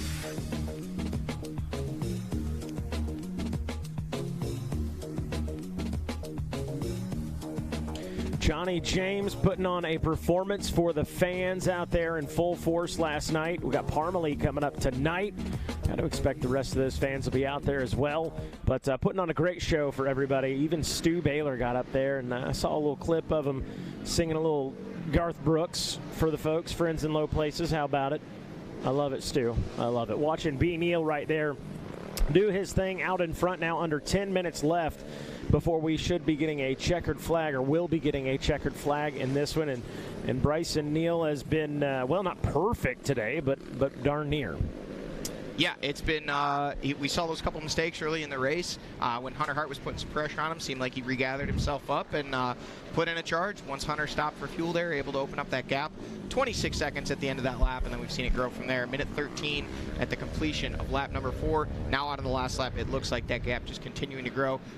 Waiting to see, 44 seconds was the difference between the number 2 spot of Hunter Hart and the number 3 spot of Walker Fowler, with his little shadow there, the number 4 of Cole Richardson, formerly the 733. And those two pretty much glued together, as they basically have been all day today. Not within striking distance of Hunter Hart just yet, and they're going to need to make some serious moves if they want to get close enough to make that one a battle coming to the finish line. They had made up about 40 seconds from the previous lap, but they're going to need to do that again, plus a few more to have a shot at taking Hunter Hart off of that number 2 spot. Real quick shout out. Just spent some time chatting with Jason Sloan. Yeah. He heard the little feature that we did, big feature, on his dad, the Ironman, and sounds like he's got his boy out here this weekend. Oh, I love that. Showing him just what his grandpa did and what that kind of all got started here for this town of Crawfordsville, Indiana, this state of Indiana, GNCC racing as a whole, and we may have a future of more generations of Ironman coming to GNCC in the future. We'll take it. Looks like that is a lap rider, but right behind him is the number 2 of Hunter Hart. Flash ahead to the 8-mile marker, the number 1 of Bryson Neal, and that tells you just how big that gap has gotten. They are on completely different sections of the racetrack now, and Bryson Neal, again, to use the phrase, locked in and checked out. Bryson Neal, I feel like this is one of those races where it's, you know, hey, I've already wrapped up the championship. It took me being on the side of the track for 5 minutes, and I still got it done. And I'm going to give you guys a lot to think about and a lot to work on in the winter break. Yeah, absolutely. And I mean, that's been the question. You know, Bryson Neal pointed out back in that number 4 spot early on in the race, methodically, just one position after another, 4th, then 3rd, then 2nd. Took the lead, then briefly Hunter Hart able to get it back when Bryson Neal pitted after 2 laps of racing. Hunter Hart led a little bit of that lap. The next lap, Bryson Neal put the afterburners on, made the pass at top of Ironman Hill, just got a better drive, made the pass, and has really never looked back since. Has just continued to open up this now very sizable gap over Hunter Hart and the rest of the field here at the Monster Mile. 8 miles of racing complete on this final lap of action here today. Just a few miles remaining. Mikey, I think you said just under 10 minutes of racing remaining. And Bryson Neal on his way what is now looking to be more and more. You can never give the official checkered flag waving until you see it. But more and more looking like, looking like we've got a battle. And is that it is? Hunter Hart in the number 2 spot. Walker Fowler in the number 3 spot. Cole Richardson in the number 4 spot. Wheel to wheel to wheel. These guys have come together for what will be a barn burner. Love it. And one of these guys is going to get bounced off the podium. They are. And this time, you know, we had this similar situation 2 weeks ago at the Buckwheat 100. I always want to say Blackwater. The Buckwheat 100. But it was earlier in the race. Walker Fowler was able to hang back, kind of let those guys, you know what, hey guys, have at it, come together. I'm going to be the sneaky snake impression and get around the outside. Now, different situation. We're in white flag. I don't expect to see Walker Fowler. If he knows he can get on the box, he's going to send it. I mean, it's going to be a 3-way absolute dogfight with these guys. Absolutely. And I mean, Walker has been running the last lap and a half in a podium position in 3rd, but he's had that shadow behind him of Cole Richardson. Bryson Neal now 10-mile marker, 2 miles ahead. I mean, a big old gap. We're going to flash back to the 8-mile marker and hopefully get to see Walker Fowler, Hunter Hart, and Bryson Neal as they come through that section. Unfortunately, I think we might have lost that camera. I think we missed him, at least for the time being. We'll wait. We'll see if we can catch him here at the 10, because this thing looking like it is going to come down to the final turns to be settled. And again, 3 guys, 2 podium positions remaining, and what we saw as a 3-way rider battle for the win 2 weeks ago turning into a 3-rider 3-way battle for 2nd here today, and the same 3 riders involved. The Cole train sitting right off the box right now in that 4th place spot. Walker Fowler sitting in 3rd, Hunter Hart hitting in 2nd, but Hunter Hart almost in the most vulnerable position. A minute 20-second lead on these guys a lap and a half ago, and now they are all over him. So they have picked up the pace. They have closed in, and Hunter Hart, again, we did see him look down at his bike. I was about to bring that up. You know, is it a mechanical? We don't know, but bottom line is somehow Walker made up, 44.5 seconds. So in a minute 20 in total, because it was a minute 20 in the previous lap, knocked it down to 44, and now he's all over. They both are. Cole, can't forget Cole Richardson. He's right there. He's been glued to Walker the whole time. So, you know, it's whatever has transpired there, those three have come together where it's a combination of Hunter going backwards and Walker coming forward. It's hard to know. Running the math, we're told our master mathematician Adam Gordon and producer tells us that if Cole Richardson is able to make it up to second, Hunter Hart would, in order to drop those 6 points or 12 points, that Cole would need to take away the number 2, because that is still in play. Correct. We would need to see Hunter drop all the way back to that 6th place spot, is what Adam is telling us per his math. It's a 12-point difference. And look at this, here they come, all three of them still together, looking like it is still Hunter in front. Walker absolutely pushing him. And man, Cole Richardson is all over him. These guys are just wheel to wheel to wheel, and I believe something is going on with Hunter Hart. I think so, man. It looks like he's got something going on that he's just not able to be up to full speed. Defensive writing right now. Just let's hold these guys off. 2, 3, and 4 right there. Bryson Neal trying to check out. And that is your battle for second unfolding in front of you. I can tell you from here to the finish line, not a lot of passing opportunities. There's a couple sections where they pop out on the field. Hopefully we get the Yamaha live drone, but we also have to follow Bryson Neal, who's a couple miles ahead of these guys, working his way to the finish line. But this battle is almost too good to miss. These guys are just all over each other, throwing everything at it. Again, not wanting to get bumped off the podium, but also there is potentially, season-ending points in the mix here with this one. That coveted number 2. They want to run it. So I got to think, all right, here's a question, a hypothetical. While we're watching this battle on Racer TV, if Coltrane, if he doesn't get that 2 or the 3 or the 4, does he go back to the 733? Was that a little premonition today? Well, I think the worst he can do is the 3. I think so. I think so. He's locked into that 3rd spot. I think he has enough points on Adam. You are right. He did. Yeah, he confirmed that earlier. I think he's number 3 at the worst. But, to have number 2 on the table, and let's throw a little gasoline on this fire that's starting. There was a little bit of animosity between these two, that being Cole Richardson and Hunter Hart after the race, 2 weeks ago. Seemed like there was some contact, maybe a little misunderstanding, miscommunication about whether it was just racing or it was a little bit more. Either which way, we're seeing it come to a head here in the final miles of this Yamaha Racing Ironman GNCC and out into the final fields. Walker Fowler turning an outside line into an inside line, squaring up Hunter Hart, trying to get a drive, but Hunter just running the fast lines, making it very hard, and actually now starting to, I was going to say pull away a little bit, but now Walker's got to drive again, but he can't quite seem to make a move, and Cole Richardson right there telling either one of these guys, hey, the slightest little mistake, and I'm going to take this position away from you. Watching it unfold, Hart out in front of Fowler and Cole Richardson as they duck back into the woods, and passing gets a little tougher. We've still got the motocross section. That's true. We've got that little 2 turns and the one little roller straightaway that may end up being the tail of the tape between these 3. Will it be Hunter Hart holding these guys off for the 2nd place spot? Again, folks, if you're watching at home, Bryson Neal, the number 1 Phoenix Racing Yamaha, out front in the final mile probably of racing here, coming very close to the finish line, but we're following this battle because what we have right now is a 3-rider battle. There we see Bryson Neal left of our split screen there, and he has nothing but a few turns on the motocross track, but we're watching this battle also from the Yamaha Racing live drone, 3-way battle over the number 2 spot. Right now, Hunter Hart has it. Walker Fowler sitting in 3rd wants it, and Cole Richardson wants to get both of them and take it away, sitting there in 4th. Getting down to the wire here now, under just about 2 minutes less than for Bryson Neal out in front as we continue to watch the battle unfold between Hart, Fowler, and Richardson. Yeah, Bryson Neal is in the finish line chicane right now. Yep. He is on the moto track. We saw him entering the moto track. He is working his way through those finish line chicanes. We're trying to pick up this battle for the number 2, 3, and 4 spots. Bryson Neal likely either right about now crossing the finish line. We'll get confirmation on that when he checks in to see. And here he comes, folks. Your 2023 GNCC champion, a wheelie across the finish line, win number 7 in 12 races. B. Neal gets it done here again at the Yamaha Racing Ironman GNCC. So while Bryson celebrates after the checkered flag, we reset. We're watching out for that battle for the 2nd place position, and here it comes.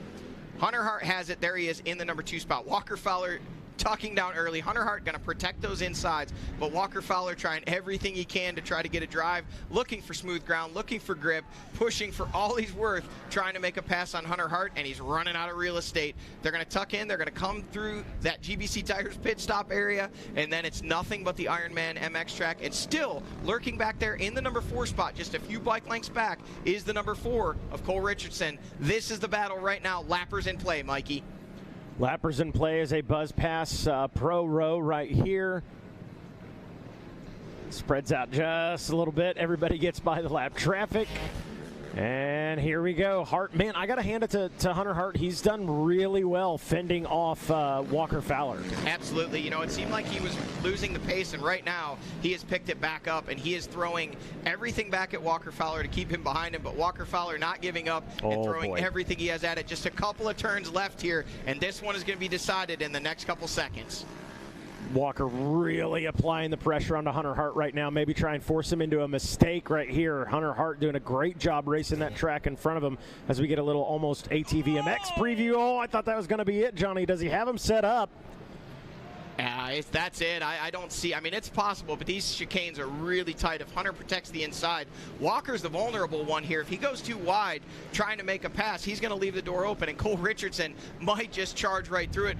Walker Fowler trying to come around the outside. He's got to run, but Hunter Hart shuts him down. Oh, they come together. And Walker Fowler around the outside takes the number 2 spot away. My what goodness. a battle, guys. Wow. Whew. Well, you know what? If you question whether or not Walker Fowler still has it at home, let that be your answer, okay? Hey, you wanted mono y mono, there you go. And this guy watching it all unfold saying, hey, that was pretty impressive, guys. Glad I was able to get a little drink before I watched y'all come in. That's it. And Bryson Neal says, boy, that was fun to watch, guys. I got to watch the last quarter of your lap because I was done. Wow, that was a battle, man. Cole Richardson laying it all out. Hunter Hart giving it everything he had on that last lap. We'll get an update from him, find out exactly if it was just kind of running out of steam or if he did have a bike issue. Walker Fowler able to take away the number 2 spot, but the man of the day, the man of the year, this guy right here. Look at him. He's got that Abercrombie & Fitch smile. My God. He's the male model and GNCC champion. Bryson Neal giving the thumbs up, posing with the fans, and he got it done here today and made it look kind of easy those last couple laps. He did. Mikey. He did. And like we were saying, Johnny, I think Bryson gave everybody, his co-competitors, a lot to think about and a lot to work on this offseason. Yeah, if there was any doubt left to how things were going to look coming into 2024, Bryson Neal just put an exclamation point on it and said, you guys want this number 1 plate, you're going to come through me, and he made that statement very clear here today, Mikey. That's it. You know, on the flip of that, while we're waiting on these interviews to get set up, as we start thinking about 2024, you know, Walker Fowler obviously is still very capable. Looks like Zach Herron might be ready down there. We may throw it to him here in a second, and we'll continue, but I got to think, Johnny, as capable as Walker is, Hunter and Cole, I still feel like, hey, I'm the guy. I'm the guy. You're done. Go out to pasture. But, boy, if we see more of those battles next year, I'm in. Yeah, another quick shout-out on screen. Looks like Zach may be ready to go. That nice young lady cleaning off Bryson's face, his girlfriend for many years. Yes. Now his fiancé. Now his fiancé. They made it Facebook and Instagram official. Bryson dropped down on one knee, popped the question, and she will soon be Mrs. B. Neal. That's it. That is true. Looks like Zach Herron may be ready to go down there. Zach, if you got that microphone, give us a thumbs up, and we'll turn this one over to you so that you can get the word from Bryson Neal on exactly how this one went down here today. And all. Hey guys, I'm down here with your winner. Sorry, I know you're shaking hands, man. Everything that comes with being the 2023 champ, but you said last week you guys had the bad luck. You were able to wrap up the title, but you said, man, I wanted to go out on top. You went out on top today, man. That's how you got the job done. Take us through your Ironman. Oh, man, what a day today. The track was perfect. The fans are perfect. Everything was just lovely today. The weather, everything was just flowing. This Phoenix ATV Yamaha, man, you put this thing on a fast track and it goes. So this bike was just unbelievable today. CST tires. Mark Harris from Tire Balls is here today, and Rob Winter from Hauser, and everyone from DASA and Hauser and Elka and Impact Solutions, Jay Goebel. This bike is working phenomenal. So, you know, last weekend we was able to get the championship, but it was bittersweet. You know, we left out of there and it didn't really feel like we got the championship. I was like, man, I got to get some redemption. I got to try to get back on top at Ironman, and I'm so pumped. We got a good start, and I made a little bit of a bonehead move, went back to 6th, 7th, got back up to the pack, was able to pass the boys, and man, it was just got to get away and just ride my own race and bring it home. Yeah, we saw you and Hunter Harder going at it there for the first couple laps, and we were kind of curious. He's got the title wrapped up. How hard is he going to want to push? But you clearly had something to prove, man. You were running that ragged edge, or at least what looked to be the ragged edge for a little bit. How hard were you pushing out there? Oh, I was pushing to win. You know what I mean? I wanted to win today, and everything was flowing. This track was a little bit sketchy because, man, it was perfect, but with a little bit of the rain, the moisture we got, a lot of those cornfields, all of a sudden it just had some chop, chop, chop kick, and it'd be real sucky-fied dirt that just kind of suck you to the earth and then spring it all at once. So the ground was changing every single lap. You had to really be on your toes today. So it was a hard track for sure. Well, man, you got the job done. You're looking good. We got the pink bike as well, man. Who you got to thank? I got to thank my dad, my mom, my girlfriend Brooke, my whole crew from back home, my family and friends.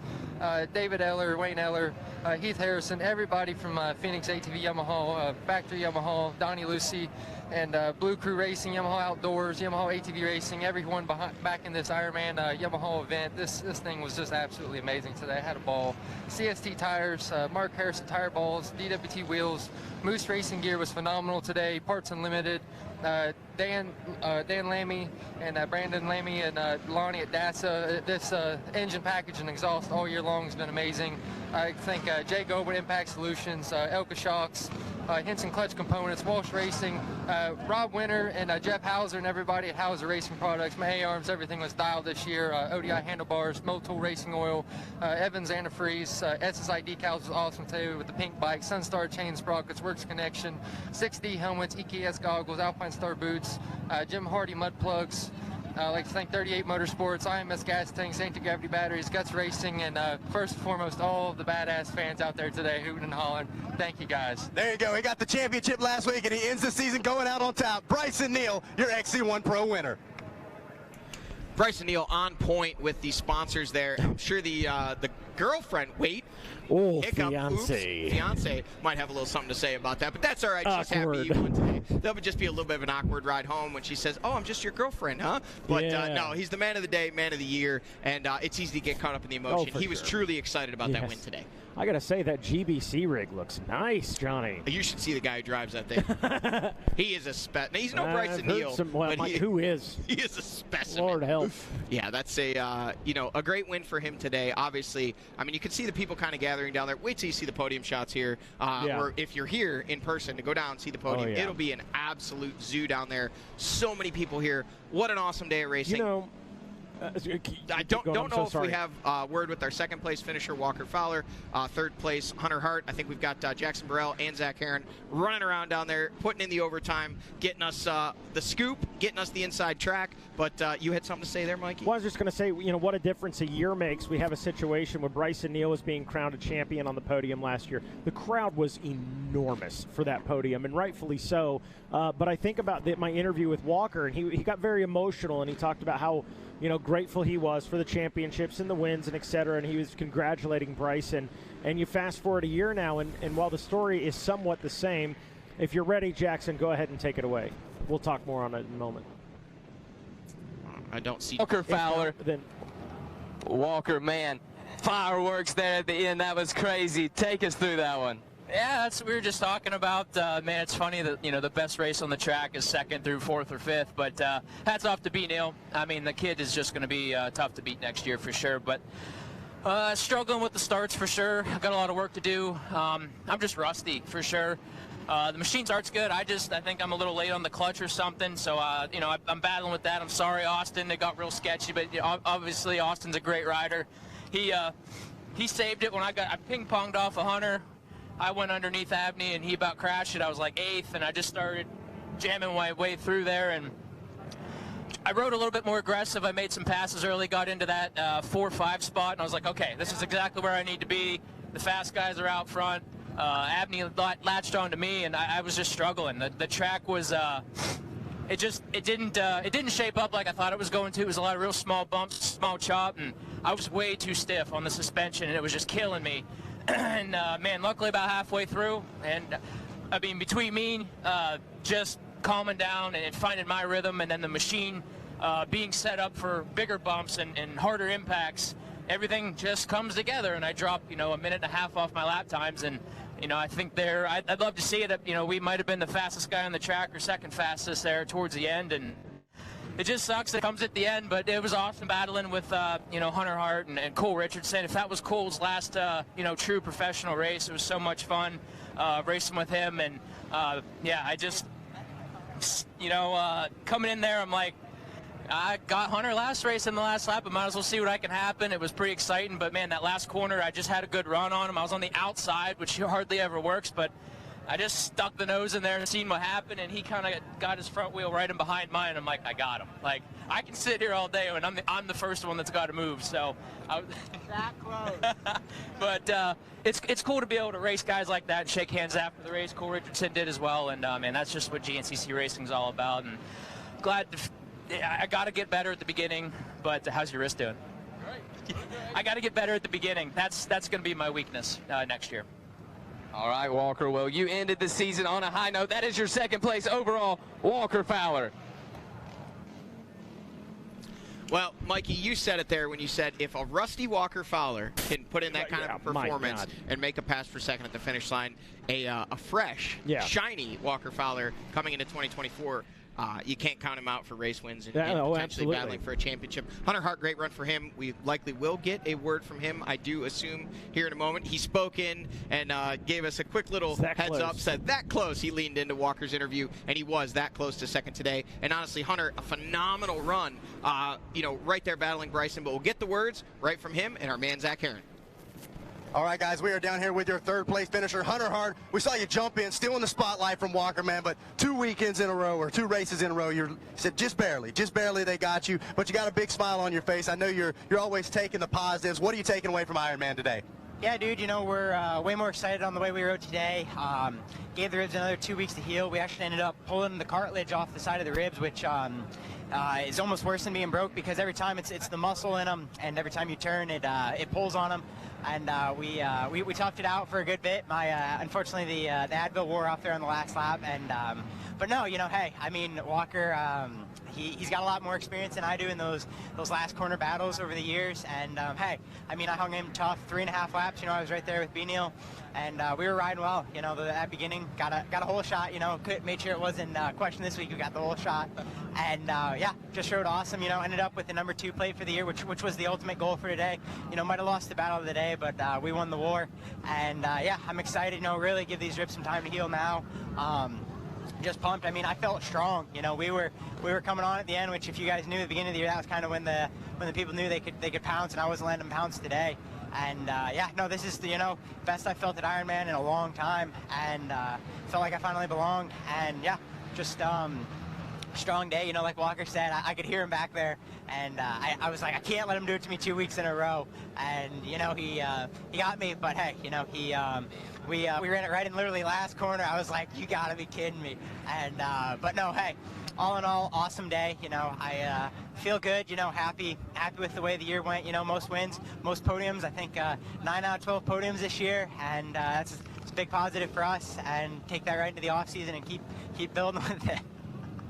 And honestly, Mark and Walker, they took me under their wing about 3-4 years ago now, and it's been a huge asset for my program, and just pumped to be able to race with Walker on the weekends and be right there with them. A massive thank you to everybody at GNCC as well. You guys do an outstanding job. Bolton and Eccles building the tracks. Kerry, Joe, Tim Cotter, all you guys do a phenomenal job running this series, and it's cool. Like I was here years ago, and it's cool to see how much this race has changed, and I hope to be here for another 10 years. There you go, guys. That is third on the day, taking the positives, grabbing the second place in points, wrapping that up today. Hunter Hart, rounding out your podium here from the Yamaha Racing Ironman GNCC. Giving Walker a little that close during his interview. You saw Walker kind of come back at him in his interview, said you were that close. And the other thing, he talks about Walker taking him under his wing. I think Hunter's speech there might have outdone Walker's, so Zach Herron's wrist might be sore than Jackson Burrell's. Oh, it's on. All right, I love it. Top 10 here today. B-Neil, the Bidwell Bullet, Walker Fowler taking second, Hunter Hart rounding out the box, Coltrane just a bit outside in that number 4 spot. And the Gator, Adam McGill, rounding out the top 5. The rookie, Wyatt Wilkin, with a 6. Indiana's own Austin Abney, 7th. Merritt, Stephen Harrell, the XC2 champ, up into the XC1. Be interesting to see what he does next year. And Boric rounding out your top 10.